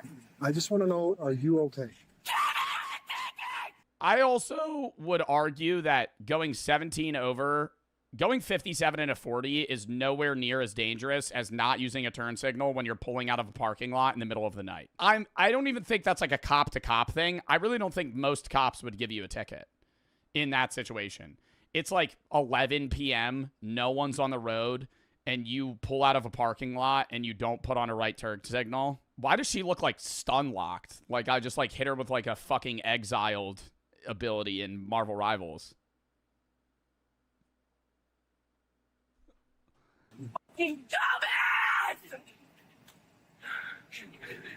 Dude, she's sweating. Why the fuck doesn't he get a ticket? Ma'am, I can help you talk to somebody. He didn't! No, she needs like help. Like this is not a sane reaction. There's people that could crash out and when they get a ticket. Like if they don't have the money or they had a bad day and the cop pissed them off. Like there's people that crash out like that and they're like, fuck you, you're a stupid cop. And then that interaction ends and they go on with their day and deal with the ticket. Like she followed them and is like actively berating them. Use his turn signal! Man, can I please She's like sporadically breathing. an ambulance? She's gonna give herself a heart attack. Do you have any thoughts of harming yourself? I feel so bad for the cop right now. Like, what do you say? I don't know. I understand she's mad, but like, does she think that if she just repeatedly screams, give him a ticket, they're gonna eventually like cave into what she wants? Who are you calling? Shut the fuck up! Okay. She's calling Lester. She's just calling it a favor real quick. Who the fuck? Saul Goodman's on the other line. Like, what the fuck are we doing here? What's the play with the phone call? If you keep if she's do you think she's calling the police station that she's at right now? calling 911, you could. It's not. Yeah, no, you could get thrown in jail for that for a long time. False police calls. I am getting harassed. People are breaking the law. 87 is on the line again. Affirmative. Ignore her. Stop listening to what she's saying. I'm right next to her. What are they gonna do? Dispatch more people from inside the building behind you? So what the fuck are they being retarded for? Don't they need to do what the fuck I say now? Jayla, you are in. Oh my God, that was like the Rizzler turn. That was like when Big Justice said the Rizzler's name and he went fucking full pivot, just like what? Jayla, you are in an emotional state. I can't talk with you. An emotional state. All of you stupid, fat, fucking white privileged mother. You're white. You're white. Okay. What? Keep costing me money, and you do whatever the fuck you want.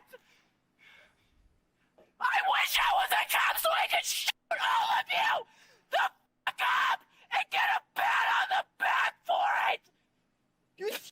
Wow, dude. This is like one of those like old 2012 Vine crash outs. Like not the I don't care you broke your elbow, but just like somebody being like, if I had the power to bend time, I would make sure you were never born. I swear to God, your family lineage would be wiped off the face of the earth. They're not. You're going to. Is she calling them for the third time? There's no way. There's no way. Get charged. Okay. Just rolling up the window. Nah, that's Aura. Yeah, there was a little bird poop on the windshield there. It's a little rainy outside. Better turn on the fucking windshield wiper. Shit's about to get wet in here. Things are about to get fucking real dirty.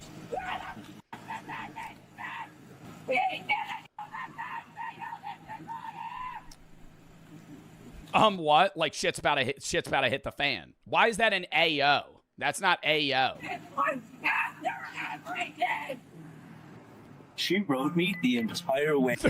There's like 6 cops just watching. From that stop back. She keeps calling 911. We'll use that as an avenue, just like the other. An avenue, bro. She threatened to kill you guys like 4 times. I'm just gonna get her out of the car. She'll go to the hospital. She threatened to run us over. She threatened to shoot us. I just don't want to fight with her in the car with her running. So if we can get her out, if we can running, bro, she ain't making a break for it.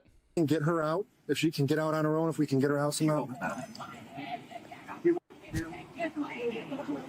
Okay, let's say we do. I would just write up a fake ticket. All right, we're gonna give him a ticket on like a fucking sticky note. Look, he has a ticket. He just got charged. Is she gonna go, thank you, and then pull out? Like, there's no way she just calms down even if they gave her a ticket or him a ticket. Give the cop a fake ticket or a real one. I don't think she calms down. Thanks.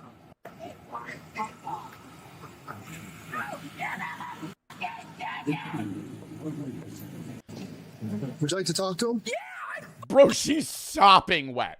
She's like actually, bro, she's sweating profusely. Get the fuck over here now! Well, he's not going to come over there. Would you like to talk to him? Did I not just fucking say yeah? Am I retarded? Am I fucking stuttering? He'll talk with you on the sidewalk. I need to get on a sidewalk. Okay. I will pull the fuck over there then. He'll talk to you on the sidewalk. He's not going to talk to you. So I need to pull the fuck over there because he's that fucking fat and lazy. Well, if you would like to have a conversation, you can attempt it.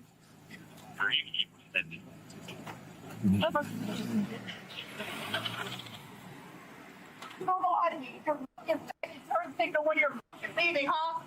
When didn't I use my signal? When you were leaving, you didn't use it, and then you saw me following you, and then you thought to start fucking using it. You know you If I was the cop, I would have brake checked the fuck out of her. I would have went beep, and she would have fucking rear-ended the shit out of me, and I would have been like, didn't use it. When I actually is from. Yeah. Can you let me finish so I can answer your question or no? Go ahead. Wait, I used my signal. No, you didn't. Yes, I did. No, you didn't. I'm sorry you think that way, but I did. Literally, you and your fucking butt buddy did it. Both of you fucking did it. You can believe that, but I know I did. I used to make my right hand turn, and then my left hand turn, and then my right hand turn, and then my left hand turn. Oh my fucking god! I did it. No, you didn't. Jayla, would you like to file a complaint? Yeah. Then you can head to the lobby and we have the paperwork for you. ooh, smart. Yeah. Get her in the building.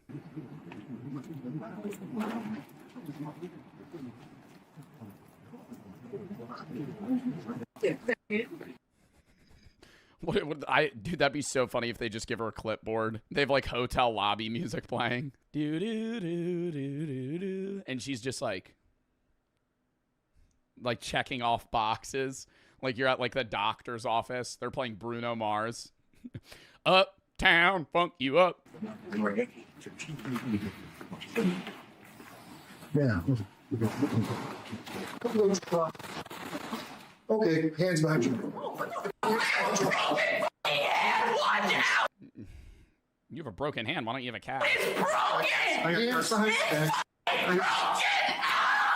All right, just. You're touching my broken hand. You're touching my broken hand.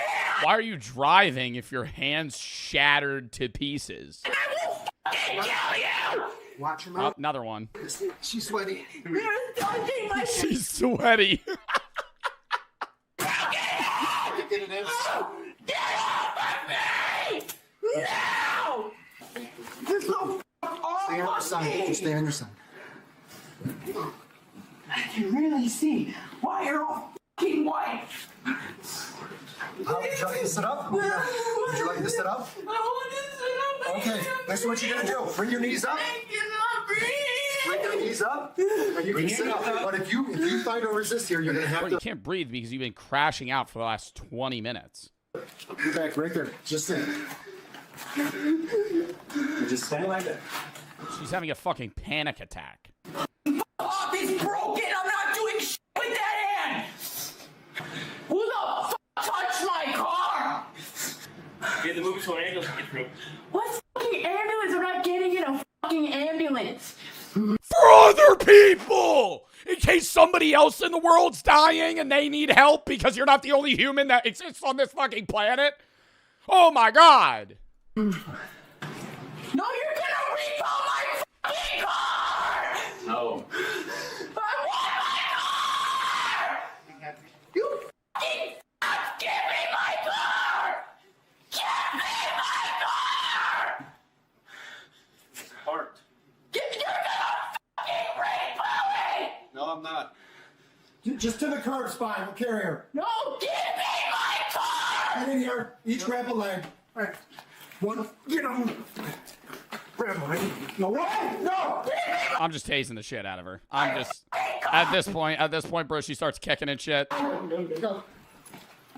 Go. Damn. Like there's 4 of them carrying her. Stupid. That's what the fuck happens when you touch my shit. Yeah, you really showed them. Hold it down. What's that for? Phone. Give me my phone. Give me my phone. Nomophobia, fear from being away from a mobile phone. I don't know if that's what's happening right now. I think she just wants her phone so she could call someone. Give me my phone. I gotta let go. You okay? Now you stupid shit. You what the fuck am I gonna move? Give me my phone. Are you gonna peck it with your nose? Are you gonna fucking use your feet to fucking dial someone? What are you gonna do? You gonna use Siri? Oh my god. What the hell is happening? We're just screaming slurs left and right. And then on top of that, Your hands are handcuffed behind you. Bro, what the? Hey, give me my phone, bro. All right. We have individual. Don't do it. Let's start with the knife. Get him on it. Okay, we go. What the?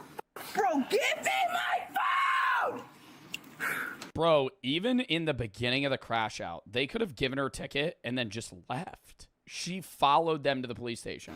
Give me my fucking phone! Give me Oh, did she spit? phone! Uh-oh, now they're gonna put a trash bag over her head. My fucking phone! Yeah, where's the spit hood? You don't carry a spit hood? Anybody got a spit hood? Yep, check it on that face. Don't touch my face! Don't touch my face! You spit on a cop.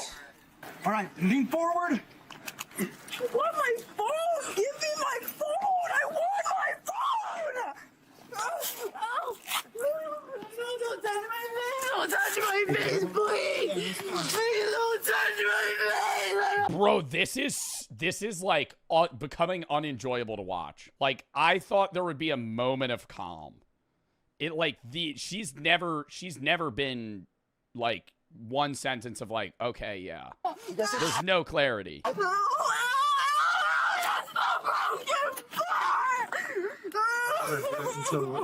Until I can run it. If her hand's broken, it's when she was punching her own windshield. Just attach it to the. Jesus. I need a lockdown. They need to just walk away for like 20 minutes. Like, genuinely. They need to just leave her in the parking lot and just like observe from a distance so she can calm down. Because she's just constantly freaking out. When do I get my phone back? What are you gonna do? You gonna call him for the 5th time? Oh, what time is it? My animal need medicine! I want my fucking phone! Who got spit on? You got spit on? Yeah. That face? In his ear. Oh. No, don't fucking lie. She says you want to stab somebody, shoot somebody. Max hopes the woman gets the help she needs and is able to move towards a stable, crime-free future. Run me over. Run him over. Okay. Follow them. When the f do I get my phone? Your phone's on the red thing. Your personal possessions will be given to you at the hospital, okay? No, I want my phone now! At the hospital. Someone take me my car to the hospital. You go in. You're not driving home tonight. Like, that's out of the fucking books. A few months after this incident, the woman was arrested again. Bro. Caught in another wild confrontation you'll want to see. As for this case, she was charged with 3 counts of aggravated battery on a peace officer, disorderly conduct, and filing a false 911 report. There's no way this happened again. Is this her? Oh, no, this is a different person. That's wild, though, that this happened twice. She's too dangerous to be on the road. Her license should be revoked. She's a danger to the people. I don't even necessarily say it's like a danger driving. It's just like that level of road rage. If that's on a person, bro, like, I'm not even necessarily like saying she would get somebody else killed. Like, someone would kill her in fear. Like, imagine you get in a car crash with this lady and she starts screaming at you saying she's going to stab you. Like, they might kill her in response. And then now, like, she's a danger to herself more than other people. Like, I don't think she would actually try and kill someone. But I think it's like, dude, she's going to, like, get, like, you can't go around, like, screaming. I mean, cops in general, but also just people. You can't be screaming around, calling people slurs and saying you're going to stab them. Like, you're going to end up getting killed. I don't know. I hope she gets help, bro. I think we've seen worse body cam videos, but that's definitely the most angry I've ever seen someone. I think the one that tops that, not by anger, but like by how they act, was the old woman that faked having a seizure in like a Florida parking lot. And she would go, and for like 30 minutes. And the cops were just sitting there like, dude, we know you're not seizing. Like, you're actually just like purposefully twitching. All right, I gotta pee real quick, then we're hopping into the next video.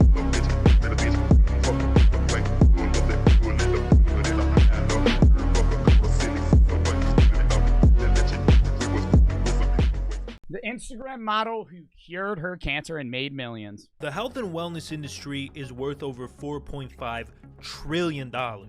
That's more than the GDP of Mexico, Canada, and Australia combined. There's a lot of money to go around, so it should come as no surprise that the industry is full of scumbags who prey on people's anxieties. From Gwyneth Paltrow to the Liver King, there's no shortage of grifters and degenerates peddling snake oil to unsuspecting consumers. But you see the recent Liver King TikToks? Him saying that, like, he's going on a no-eating diet. He's, like, full fasting and he only eats salt. I'm like, bro, you don't eat salt. Like, no one eats salt. They sell you courses that don't teach you anything, supplements that don't fix anything, and NFTs that aren't worth anything. There's very little that these people won't do for a quick buck. But never in a million years did I think somebody would fake cancer for money and fame. Well, that isn't. I feel like there's multiple people that have faked cancer. But that's fucked to do. Like, that might be one of the worst fucking things you could fake. Faking that you have cancer? Bro, oh my God. Like, I would feel like the amount of karma for that shit, too. Holy shit. But the 25-year-old has turned her cancer diagnosis into a positive, believe it or not. 5 years ago, I was diagnosed with terminal cancer. She was diagnosed with terminal cancer a few years ago.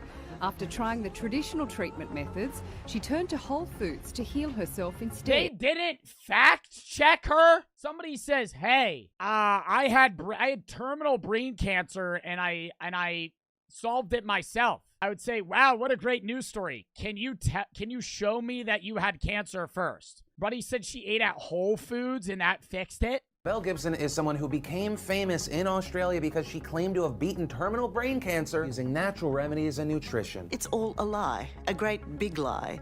She doesn't have cancer, never did. Police have visited the Melbourne home of Belle Gibson after revelations that her Mel Gibson and Belle Gibson, bro. I thought that was Mel Gibson first. I was like, that is not Mel Gibson. claims she had cancer, which she used to create a wellness empire, may have been false. You believed her. You know, you thought that her story had been checked out. The 27-year-old duped thousands of followers into buying her wellness app and cookbook. Belle Gibson is not a victim. She is a fraud. Is that a crime? Is that is that illegal? Because I feel like they're just covering this saying like, oh, she did this and it was fucked up. But like, I feel like you saying you have cancer and is that like, that would, if anything, be more so like, yeah, it's fraud. It's fraud, it's false advertising, it's a lot of things because she's advertising her novel saying she has cancer. Imagine all the people with cancer who probably stopped treatment because of her. Yeah, there's probably people that died because of her. Belle Gibson was born on October 8th, 1991. She grew up with a disabled mother and an autistic brother. And from a young age, she was forced to take care of both her mom and her brother. And by age 12, she had already moved out of the house. At 16, she dropped... Age 12 moved out? The fuck? Fast forward to 2009, Belle was working at a call center when she began experiencing memory loss, dizziness, difficulty walking, and vision problems. I'm legally blind. But when she told her doctor about her symptoms, he kind of blew her off. He figured she was just another broad being dramatic, so he prescribed her some Prozac and sent her home. But it turns out she wasn't being dramatic at all. Just a week after visiting the doctor, Belle passed out on the toilet at work and woke up in the ICU. And that's when she got the worst news of her life. That happens to me all the time. She was told that she just had a stroke. And even worse, she had inoperable brain cancer. She only had 4 months to live. But hey. Oh, this is the fake story. Belle tried chemotherapy and radiation, but it wasn't working. In fact, it made the cancer even worse. 2 months into her treatment, Belle lost consciousness again, this time in the middle of a park. Very embarrassing. At this point, she decided she was done listening to health professionals, and she was going to treat herself the old-fashioned way. So she started researching alternative medicines, but the clock was ticking. Somebody fakes cancer and their story is just the story of Walter White. Somewhere along the lines, they just divert and they just don't make meth. And they're like, I actually just started getting into Whole Foods. But after a few sleepless nights, she came across something called Gerson therapy. Now, I had actually never heard of this, but the guy who invented it claims that it can cure cancer. It involves taking a lot of vitamins, drinking at least 13 glasses of juice per day, cutting out meat, dairy, sugar, gluten, and everything else that's delicious. And finally, doing up to 5 coffee enemas per day. Do y'all know what an enema is? Some people probably don't. An enema is when you basically shove liquid up your ass. It's like you normally do them to help you poop. You can do them for like medical reasons, to like clean things out, for like surgeries. Like there's a lot of reasons why people use enemas. And so they're basically putting coffee in their ass. Don't know what a coffee enema is? Here's a clip just to give you some context. Fill a bucket with coffee. A hose attached to the bottom delivers the liquid to the lower intestine. Put the nozzle into your rectum, hold it up in the air. As they raise the bucket, 32 ounces of coffee fills their colon. When the timer goes off, you want to make just a quick transition from floor to toilet seat as quickly as possible. It's going to come flying out of there like a torrent. Her doctor said she was insane to try this, but she proved them wrong again and again. Not only did she live past the 4-month deadline, but her cancer was actually shrinking. Her alternative... Bro, that's fucking disgusting. 32 ounces of coffee. Oh my God, I can't believe I just watched somebody fucking do that to themselves. 32 ounces of coffee. They shoved that shit up their ass and just let it drain. Bro, that's 2 water bottles. And after being told by multiple doctors she couldn't have children, 2 years after her diagnosis, Belle miraculously gave birth to a healthy baby boy. But unfortunately, she named him Brandon. Either way, as the kids say, this was a common Belle W. Belle was basically proving everything we knew about medicine wrong. So it would be selfish not to share that with the entire world. So in 2012, she created an Instagram account to document In her... 2012, she created a Discord community that only cost $65 a month to receive the secrets that she knew about life. Her bio said it all. Game changer with brain cancer, plus a food obsession. Now, keep in mind that Instagram was still relatively new at this point, okay? It wasn't like the Instagram of today that's just full of hoes with Photoshop pictures trying to plug their OnlyFans. It was a more wholesome place. And her Instagram was basically a white woman's dream. Acai bowls, quinoa, avocado. Damn, that looks pretty good. That looks fucking... That's too healthy. See, that's too healthy. That's a cross. That's an X. I would probably be able to eat this. Maybe a little less guac. I'm not really that big of a fan of guac. Toast, and of course, plenty of selfies. It was like inspiration porn. Here's this beautiful, radiant young woman who was suffering from terminal brain cancer, and she's still living her best life. Hello! Have you ever been injured in an accident? If so, Morgan & Morgan can fight to help you. Morgan & Morgan is America's largest injury law firm with over 100 office locations and over 800 lawyers. Morgan & Morgan has also recovered over $15 billion for their clients, showing they have a proven track record to get their clients full and fair compensation. Submitting a claim with Morgan & Morgan is so easy, it's more like using an app than hiring a lawyer. In 8 clicks or less, you can submit a claim without ever having to leave your couch. It's that easy! For more info, go to forthepeople.com/JoeB or dial #law into your cell phone. This is a paid advertisement. Thank you to Morgan & Morgan for sponsoring this video. Let's get back into it. She said in an interview that the reason for her massive growth was because of her authenticity.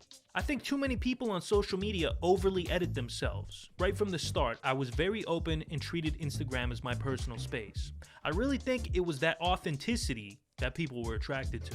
Now, obviously this quote is incredibly ironic. Either way, Belle realized that she had a cult-like following and decided to use that to her advantage. In early 2013, she started developing her very own smartphone app called The Whole Pantry. According to the app's description, The Whole Pantry is the new go-to place filled with continually updating library of resources, empowering information, lifestyle guides, and simple yet beautiful nourishing recipes. Man, it sounds about to be apples, fucking bananas, and yogurt. She's not even about to give a recipe to make anything. But it was surprisingly good. In fact, it was so good that it got 200,000 downloads in its first month alone. and it was voted best food and drink app of 2013.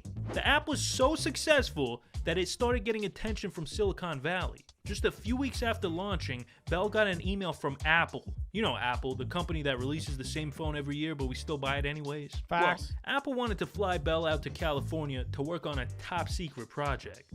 And a week later, Belle was in a boardroom at Apple headquarters, meeting with some corporate bigwigs. And the meeting could not have gone better. The executives were absolutely blown away by her inspiring story and her bubbly personality. They loved her so much that they offered her a deal right on the spot. Apple wanted Belle's Whole Pantry app to be one of the default apps that came pre-installed on the Apple Watch, which was set to release the next year. This was huge. This was like a multi-million dollar deal. And Apple weren't the only ones offering her deals. Penguin Random House Publishing reached out to Belle to ask if she was interested. The fuck is Penguin Random House Publishing? But it also raised a lot of questions. Belle's story just wasn't adding up to some people. Also, if she was riddled with cancer, her immune system would be dog shit. And she was flying all over the world to exotic locations like Ethiopia, Bali, and Ohio with no issues. And then there's the simple fact that she just didn't look like somebody that was dying of cancer, alright? I'm not saying every cancer patient has to look like fucking Caillou. But apparently this disease was spreading to every corner of her body, and she still looked... Yeah, you would look pretty bad, right? Like, if you have terminal brain cancer, you would be going downhill pretty fast. If she was given 2 months to live, you would start looking awful. And lastly, nobody really knew anything about her. It's almost like this woman didn't exist prior to 2012. No hospital records, no social media, no leases in her name, nothing. She was like a ghost. The only info people had about her was whatever she gave in interviews. Because of all these unanswered questions, a lot of rumors started swirling around that Belle was exaggerating her illness, but nobody wanted to be that schmuck that accused the Yeah, that's kind of fucked up. If you're like, I think you're faking your cancer. Because imagine you're wrong. You kind of have to silently look into that. No one can publicly be like, I think you don't have cancer. I think you're a fucking liar. And then you end up being wrong. So, for the most part, the rumor stayed underground. But then people started to look into Belle's so-called philanthropy, and things were not as they seemed. You see, Belle couldn't go more than 2 seconds without talking about how much money she was giving away. On the 3rd page of her book, she wrote, "A large part of everything the company earns is now donated to charities and organizations that support global health and well-being, protect the environment, and provide education to those who otherwise would not have the opportunity." She also said in an interview that she donated at least $300,000 to cancer charities. So these 2 journalists did a huge investigation into Belle, and they contacted every charity that she claimed to have donated to. And every single one of them said the same thing. Belle Gibson? Never heard of her. She fucking faked having cancer and faked giving money to charities. No. Oh my God. Bro, like, no moral guidelines. Like, zero. And this was just the tip of the iceberg, because if she was lying about donating money to charity, what else was she lying about? Well, it turns out everything. After the story broke about her false philanthropy, it was like a dam had just burst. Belle's friends started turning on her one by one. News outlets all over Australia were all of a sudden getting tips from people in Belle's inner circle who said... Yeah, because your friends would know. Like, you're whoever you're friends with right now, you just say you have cancer. All your friends know, okay, no the fuck they don't. Like, no the fuck they don't. They were skeptical about the severity of her cancer. According to the Sydney Daily Herald, a group of Belle's friends staged an intervention for her and questioned her about her illness. I asked her when she got her diagnosis. She said she didn't know. I asked her who gave her diagnosis. She said Dr. Phil. I asked if Dr. Phil had a last name. Dr. Phil the bald fuck? Dr. Phil the dude who talked to that, how about that girl? I asked her where she saw Dr. Phil, and she said he came and picked her up from her house. Bro, is this broad serious? Dr. Phil? Really? You're ugly. You are disgusting. I'm going to kill you. Give me $200. Around this same time, a video was leaked of her getting media coaching from her publisher. They told her in an interview that she needed to, quote, get her story straight. I think that you really need to get your story straight about the charities. Yeah. I think they're going to go there with that. It's hard conversation. Yeah. Like there's so many different elements to it. then I have to start being a scientist and start talking science about biology and electronics and frequency and... Yeah, that was not a good look. In less than a week... She had to get coaching to fucking talk about charity? This bitch might actually be the most evil person on the planet. And once the hate train got rolling, it kept picking up more and more steam. Her ex-classmates and co-workers started calling into newspapers saying that Belle was always a pathological liar. One of her closest friends told a newspaper, quote, Gibson would present an all-natural persona online and then do things like eat McDonald's, drink alcohol, and take diet pills. Even her own mother exposed her. Remember at the beginning of this video how I said Belle cared for her disabled mother and autistic brother from a young age? Well, it turns out that was complete horseshit. This is what her mom told Australian Women's Weekly. What a load of rubbish. Her brother... Nah! Bro, what a shitty daughter. Belle never cared for me. Her brother is not autistic, and she barely's done a minute's housework in her life. Her brother is not autistic, and she's barely done a minute's housework in her life. I've practically worked myself into an early grave to give that girl everything she wanted in life. She also went on to say, I've never seen her cry in her life. I'm not even sure she's capable of empathy. And you know you... Wow. When your mom says I've never seen her cry, not like a friend, like your own mother. Mom comes out against you. And the lies didn't even stop there. Belle lied about her birthday for some reason. She publicly claimed to be born in 1988. Her mom provided a birth certificate which clearly showed she was born in 1991. This broad lies more than my ex-wife. As things continued to spiral, Belle went into full damage control mode. She started putting out statements, replying to people on Facebook, and even putting her Instagram private. But all these things just made her look like even more of a putz. Then, on May 18th, 2015, Belle sat down for an interview with Australian Women's Weekly, the same newspaper that interviewed her mom. And at one point, they straight up asked her, do you or have you ever had cancer? And she said, quote, no, none of it is true. But hold on, guys, it wasn't her fault, okay? You see, for years, Belle was being manipulated by a doctor who gaslit her into believing she had a brain tumor, when in fact, she was perfectly fine.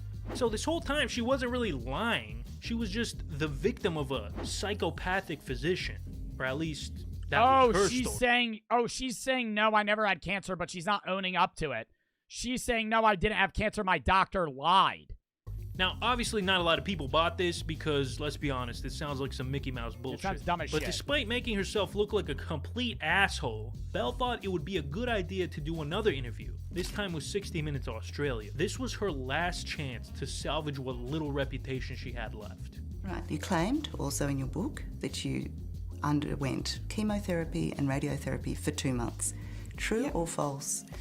At the time... True or false? True, because at the time, I believed I was having radiotherapy. So, false. Yeah, this clip kind of sets the mood for the whole interview. I believed I was having radiotherapy. I believed I was having chemotherapy. How do you not know?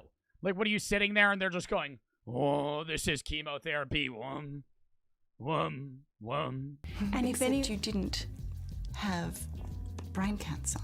No, I didn't. No. But when I was writing that, I thought that I did, and I was feeling well. Yes, but even then you misrepresented what you thought was your truth, which was all a big lie anyway. I'm really sorry. At one point, the interviewer really pressed her on the doctor that convinced her she was sick. She says in 2009 she met a man called Mark Johns, who told her he was an immunologist and neurologist, though no record of him exists. So he comes to your home and he does some tests on you? Some random dude pulls up, just does some tests and say, yeah, you have terminal brain cancer. I would like a second opinion, please. I'm going to go to another doctor on that one. Some random fuck with no credibility pulls up and says, yeah, I'm going to test you for cancer. Oh, sure, come in. Yeah, you're going to die in 2 months. And then they dip. And then you never see them again. Or they come back and do chemotherapy on you, but you're not getting chemotherapy. She's gullible as hell? No, she's a fucking liar. She's not gullible. She didn't fall for something. She's just lying. Like, just like at that point, just be like, fuck. What sort of tests? A machine with lights on the front. Like, that's so unbelievable. And that machine was apparently German technology. There's two metal pads, one that goes below the chair and one that goes behind your back, and then that measures what I believe or remember to be frequencies. And what were the results? She's so nervous. She's so nervous.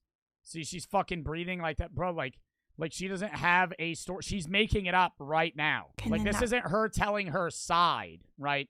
This isn't her telling her side. This is her making up a side. Why would she even agree to go on the show? Like, at that point, just say no. Like, I'm not, like, why did she say, yeah, I'm gonna go on this show? Oh, and it didn't stop there. They completely debunked her claim that she thought she had a brain tumor. It was actually 2011, and a neurologist in a 40-minute face-to-face consultation tells Belle her brain scans are normal. That 40-minute consultation with the neurologist proves that even if Belle thought at one time she had a brain tumour, she definitely knew in 2011 that she didn't.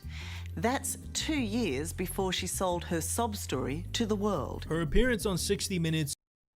Bro, did she not get, like, sued for this? She walked out of that building wishing she actually did have cancer. That's how bad it was. In the days following the interview, her book would be taken out of circulation, Apple cut ties with her app was removed from the App Store completely, and she rightfully became the most hated woman in the world. And we gotta remember, not only did she scam people out of some money, I mean, plenty of other influencers do that too, but the difference between Belle Gibson and somebody like, let's say, Logan Paul, is that Logan Paul doesn't fake having cancer. She's directly and indirectly responsible for people's deaths. Think about how many people with cancer... Yeah, they probably stopped treatment and just did what she did. Oh, and that's not even to mention that she was also an outspoken anti-vaxxer who blamed her fake cancer on the HPV vaccine. I don't understand it. Unique for the set, SMK for the 300 bets.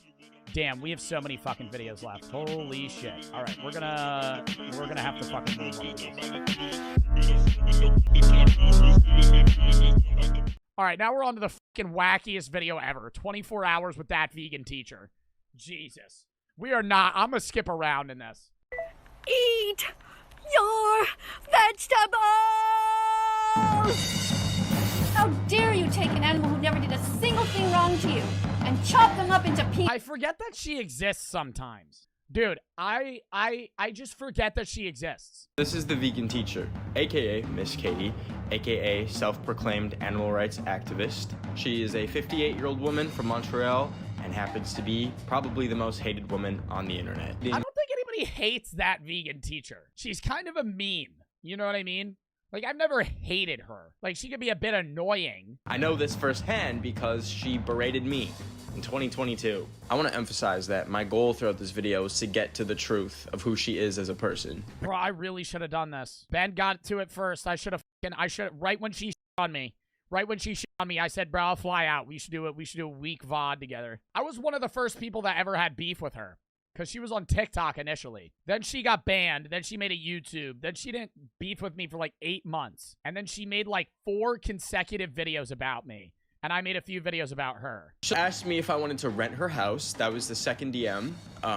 I politely declined because I don't need a house in Montreal, Canada. But anyways, for about a week, every single day we called and like talked for an hour about veganism and what we were planning on doing. But she invited me to stay at her house. In fact, she said, don't... Yeah, no, actually, in hindsight, he seems way more respectful. I would be a dickhead. Like, just because, like, bro, if she had all pissed me off, I would just start spewing shit. Like, I would not be able to keep calm. But the day I left, I had texted her 3 different times asking what the address was, to no avail. So I landed in Montreal, with no place to stay, no reply. I sat down in the airport and finally called her, and...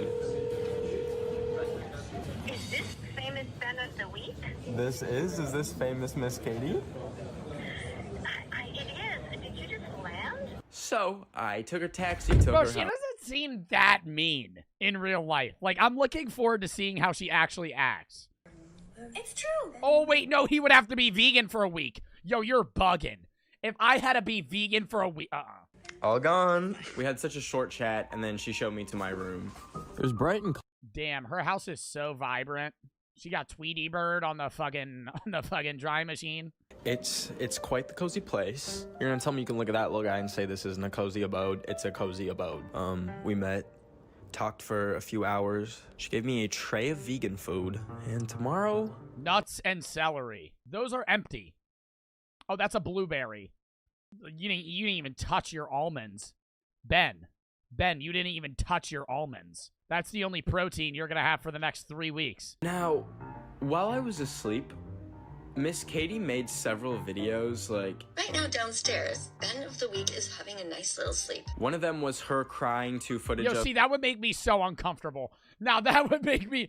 Bro, she just literally said, yo, he's living with me right now, by the way. This is where Joe is. Yeah, no. I've been Googling ways to tie him up. Famous YouTuber, Ben of the week, is downstairs sleeping. They're stuck there being... Dude, this is so psychotic. And the other was a video showing off my shoes. Put his shoes nicely, one beside the other. He didn't just throw them.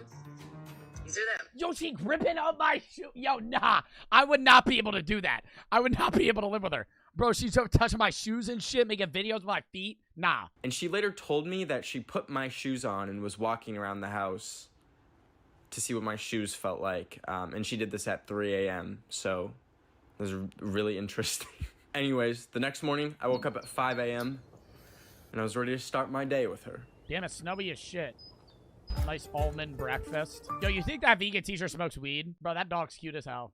One of the things I first noticed is she uses this made-up word called schmernerd a lot. She's sort of more the schmernerd one, the more sort of calm-ish.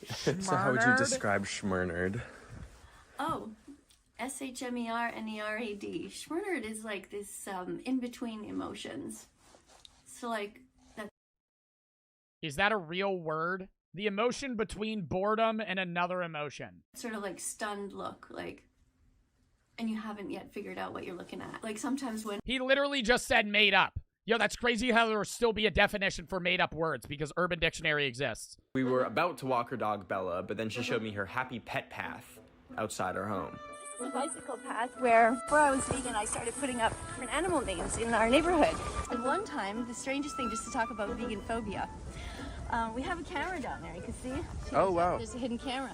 And we saw a woman, and she was going by. She stopped, and she just grabbed the poster and ripped it. No. Yeah, just for no reason. This is how triggered people are about veganism. I wrote here, take a photo of this, so that people can... You know, I was walking in Walmart the other day, and I saw somebody purchasing ground beef. I said that they were the equivalent of, like, you know, a murderer. They were like the equivalent of Jeffrey Dahmer, right? I called them a psychopath. And then they punched me in the face for no reason. No, it is her yard, though. They shouldn't rip that off. I will actually agree with her. It's her yard. She can do whatever the fuck she wants. Found in the garbage that I just painted? Yeah. I feel like this is a bit extra, though. I don't really think that many people are going to stop and fucking read this. I said to my husband, I'm going to put the sign up because it's so... Bro, I did not know she had a husband.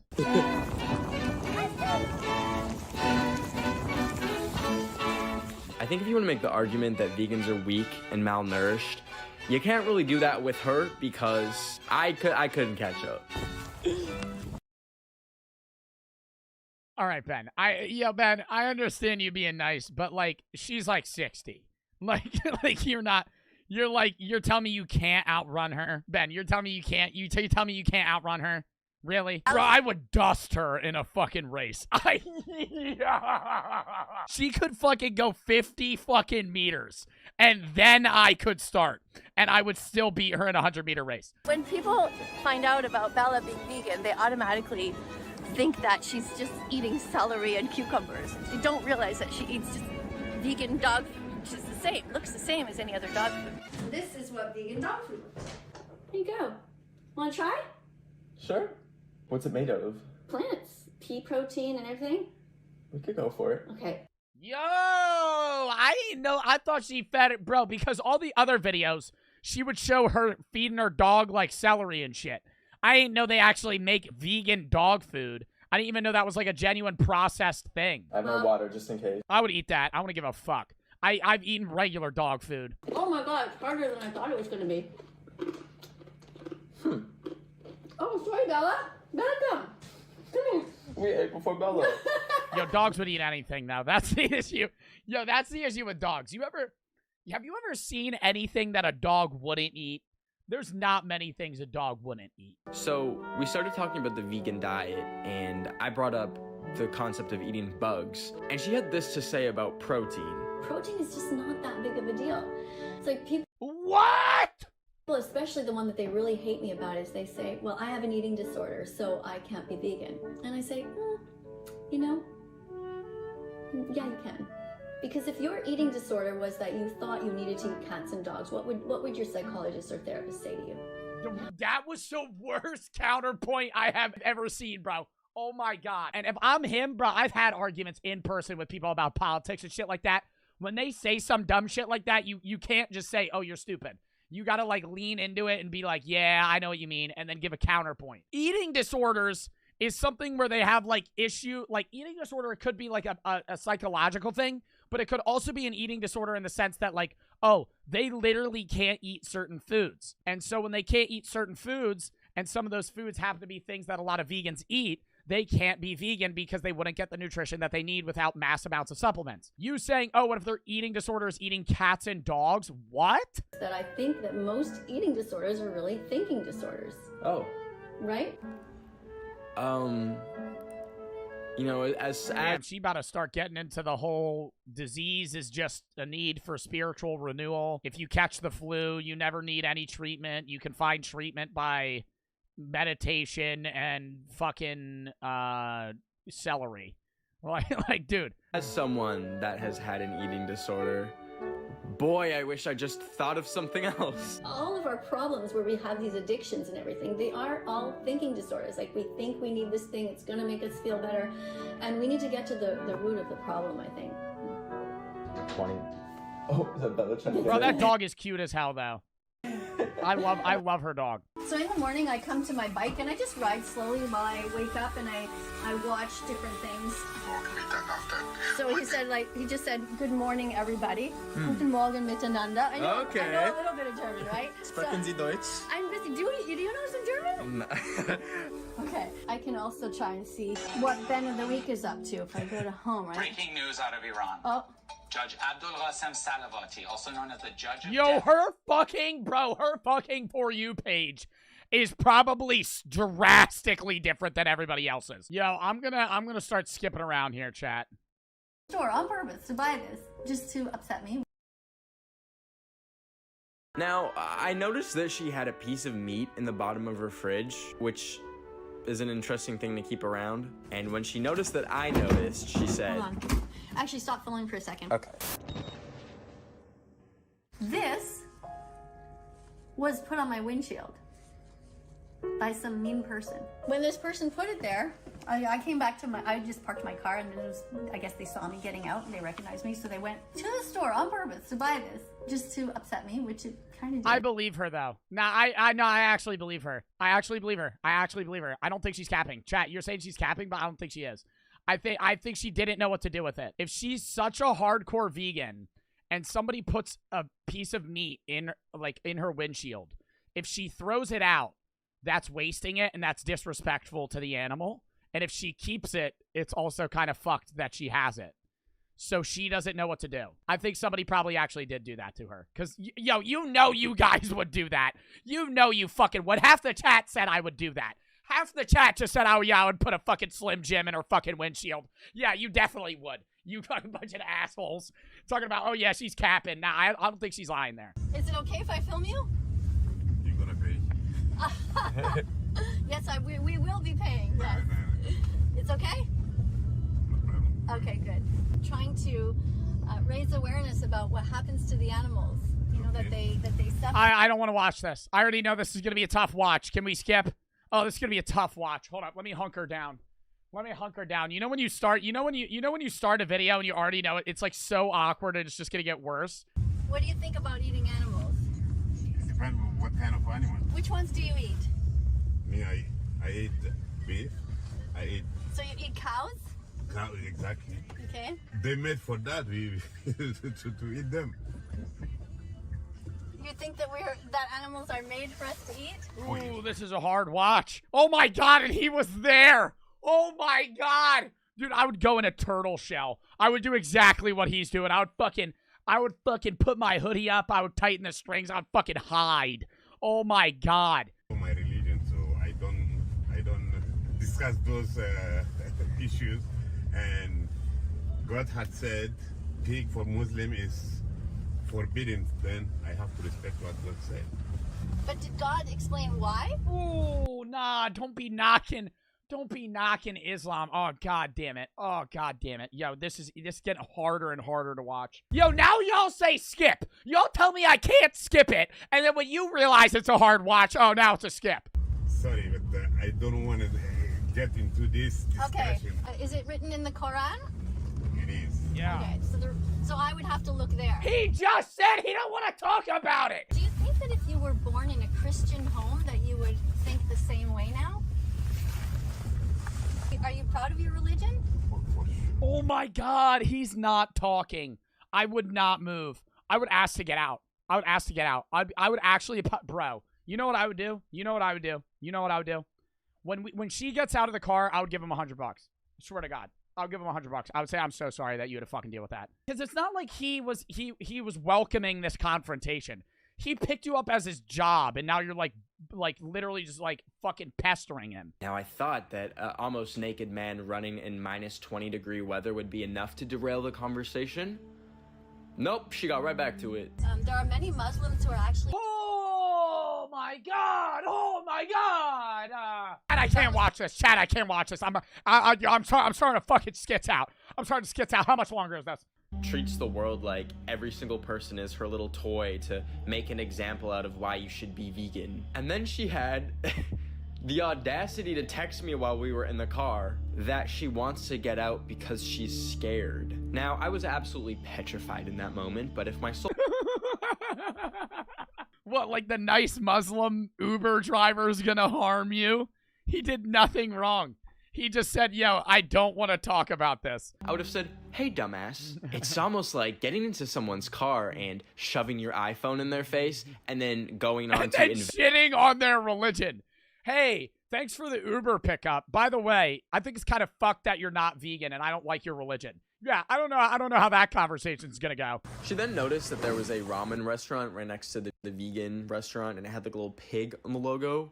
So you put your glasses on, you get new glasses, and then you can decide where do you want to go. Like the place that is full of, life and plants that didn't feel any pain, or like you want to go to a place like they have a pig there. Bro, they got ramen though. Oh, which one am I picking? Copper Branch Vegan Restaurant or ramen? Bitch, I'm picking the fucking ramen. Oh, okay. Ben of the week who is ordering all the food for us. So excited. We have an option of like a cappuccino. We're here with the famous Ben the Week. He said he was going to order all the food I ever wanted. Can I have one of everything on the menu?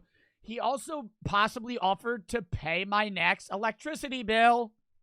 Listen, I've spent a lot of time in Los Angeles around the most hardcore influencers who film every second and every minute of their lives.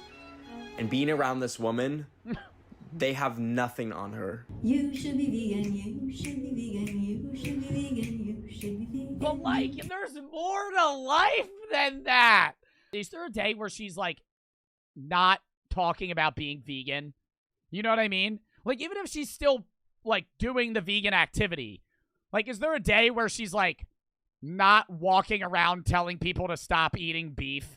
Dude, whenever she watches a movie, like, or TV or anything, and they're eating like chicken wings, she probably turns it off. You should be vegan, yeah. I would mac that fucking Slim Jim she had in the fridge if I was staying at her house in the middle of the night. It's 4 a.m. It's 4 a.m. All you've eaten in the last 3 days is almonds.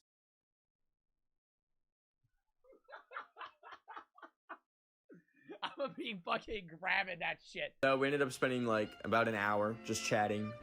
Topics included her asking me if I was circumcised, and when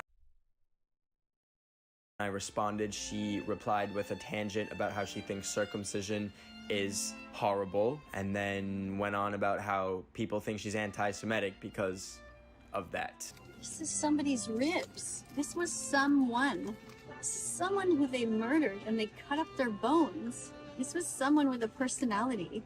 Bro, if I was at a grocery store and I'm trying to grab this fucking beef on the second rack and all she's doing is just this was alive at one point. This was a pig's bones. Like, I'd say, yo, lady, can you move over? I'm trying to grab my damn chicken here. Can you move out of the fucking way? God damn.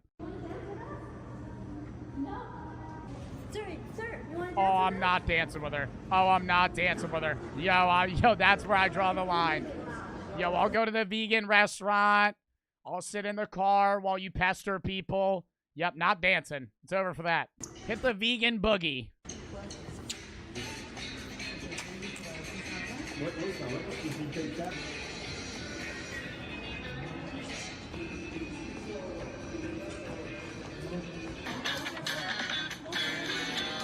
Oh yeah, I like your hands going out like that. But anyways, this is what she found for me. Look, it's this beautiful dress, Ben. Yeah, it's never gonna wearing look that. so beautiful on you. Never Let wearing me that. tell you. No. Oh, look, this is gonna be perfect. A mouse to tie up the dress around the waist to sort of give it some sort of, style. Yo, if he puts that is the ugliest dress I've ever seen in my entire life. Like, that is grandma shit. Blink twice if you need help. Ain't no way he had a fight with her. Nah, Ben, you okay? Oh, I'm so sorry for you, Ben. Did you kidnap him? Ben looks so traumatized. Naturally, we're a weird combo for people to just open their phone. Yeah, that ain't no milkshake. That's a bean shake. That's the fucking pinto bean shake. Yeah, I'm not eating that. And when we were out at lunch eating the vegan burgers, she just puts her phone in my face, and it's replying to a comment that says, Ben, blink three times if you're held hostage. What? What do you think? What kind of person do you guys think I am? Ben, can you believe that? Look what they're saying to you. They think that you are held hostage. Yo, he blinked 3 times. It's like, you should do what the comment says. I was like, so I just blinked 3 times. And I thought people would take it as a joke because I'm 160 pounds and she's like probably 60. But those 3 blinks started a chain reaction that I still haven't fully processed. Bye, burger fiance. Delicious. And it got worse from there. We're about to go live, and she showed me her process and her schedule for the day and her filming setup, which Oh my is god, she's got fucking sticky notes. Research. arguably better than mine. So here's my state-of-the-art Tripod. Oh, yeah. So here's how it's gonna go, right? You have to come in, cuddle in. Come on, pretend you like me. Get in there. What does it say on Ben's necklace? Look at this. What does that say? It says vegan. Bro, and the low quality of the video just makes it look like he's kidnapped. The low quality of the video makes it look like they're in some basement in the middle of fucking nowhere. Like, Ben, if you leaned over and tried to, you turned into Dracula and were trying to take my blood, I would, defend myself, and I would, to the point where I would... Yeah. There's like a fly, like a mosquito. Boop. Yeah. I mean, self-defense. If you were trying to take my blood, I'd kill you. Last time I checked... This is my take on killing bugs. If they're in my house, they're free game. If they're in my house, I can kill them. If they're outside, I won't hurt them unless they try and hurt me. Flies can't kill you, so the self-defense thing doesn't really check out there, but I digress. And I know another kind of criticism that a lot of people give you is, the video you made on your channel. Oh, there it is. You have a doll of a black girl, and then you have the N-words spelled out as an acronym. Which word is that you're talking about? Oh my god, she almost said it. Oh my god. Which N-word? I don't think I can say it. And what is that exactly? Because I'm not of Bro, the she almost said it there. Yo. race that it applies to. Do you actually believe that yourself personally, that you should be allowed, there's certain words that certain people can't say, but other people can say? I do think that, yeah. You do? See, that's where we fundamentally disagree. I think that there are no words It's out of respect. that I should not be allowed to say, and you should also be allowed I to understand she's saying I'm saying the word shouldn't mean something bad. Okay? But there's people that use the word in a very demeaning sense, right? And it also has a very long historical background. Not just the N-word, but other racial slurs, right?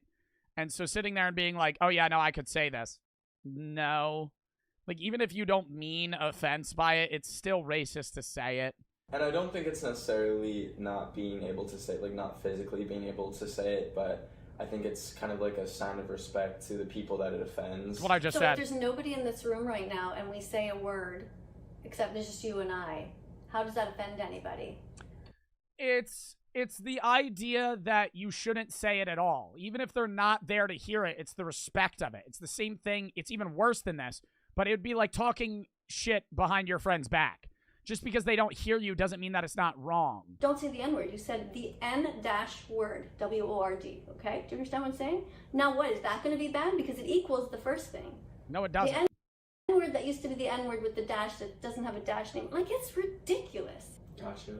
Yeah, gonna pause the brain rot right there. You're a white lady named Karen.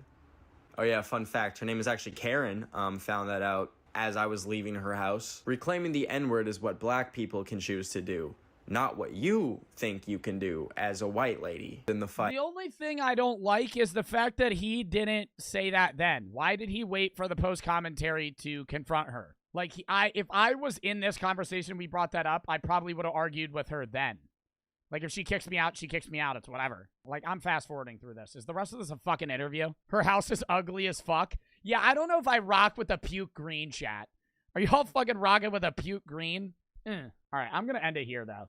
Like, I'm literally going to end it here. I really don't want to watch the rest of this. You can be vegan right now, and if you do it, you can be completely healthy. But you can also be pescatarian, and you can be vegetarian. You can even just cut out meat one day a week, because it's your life, and you can do what you fucking can. Fact. Like, literally summarize the video as a whole.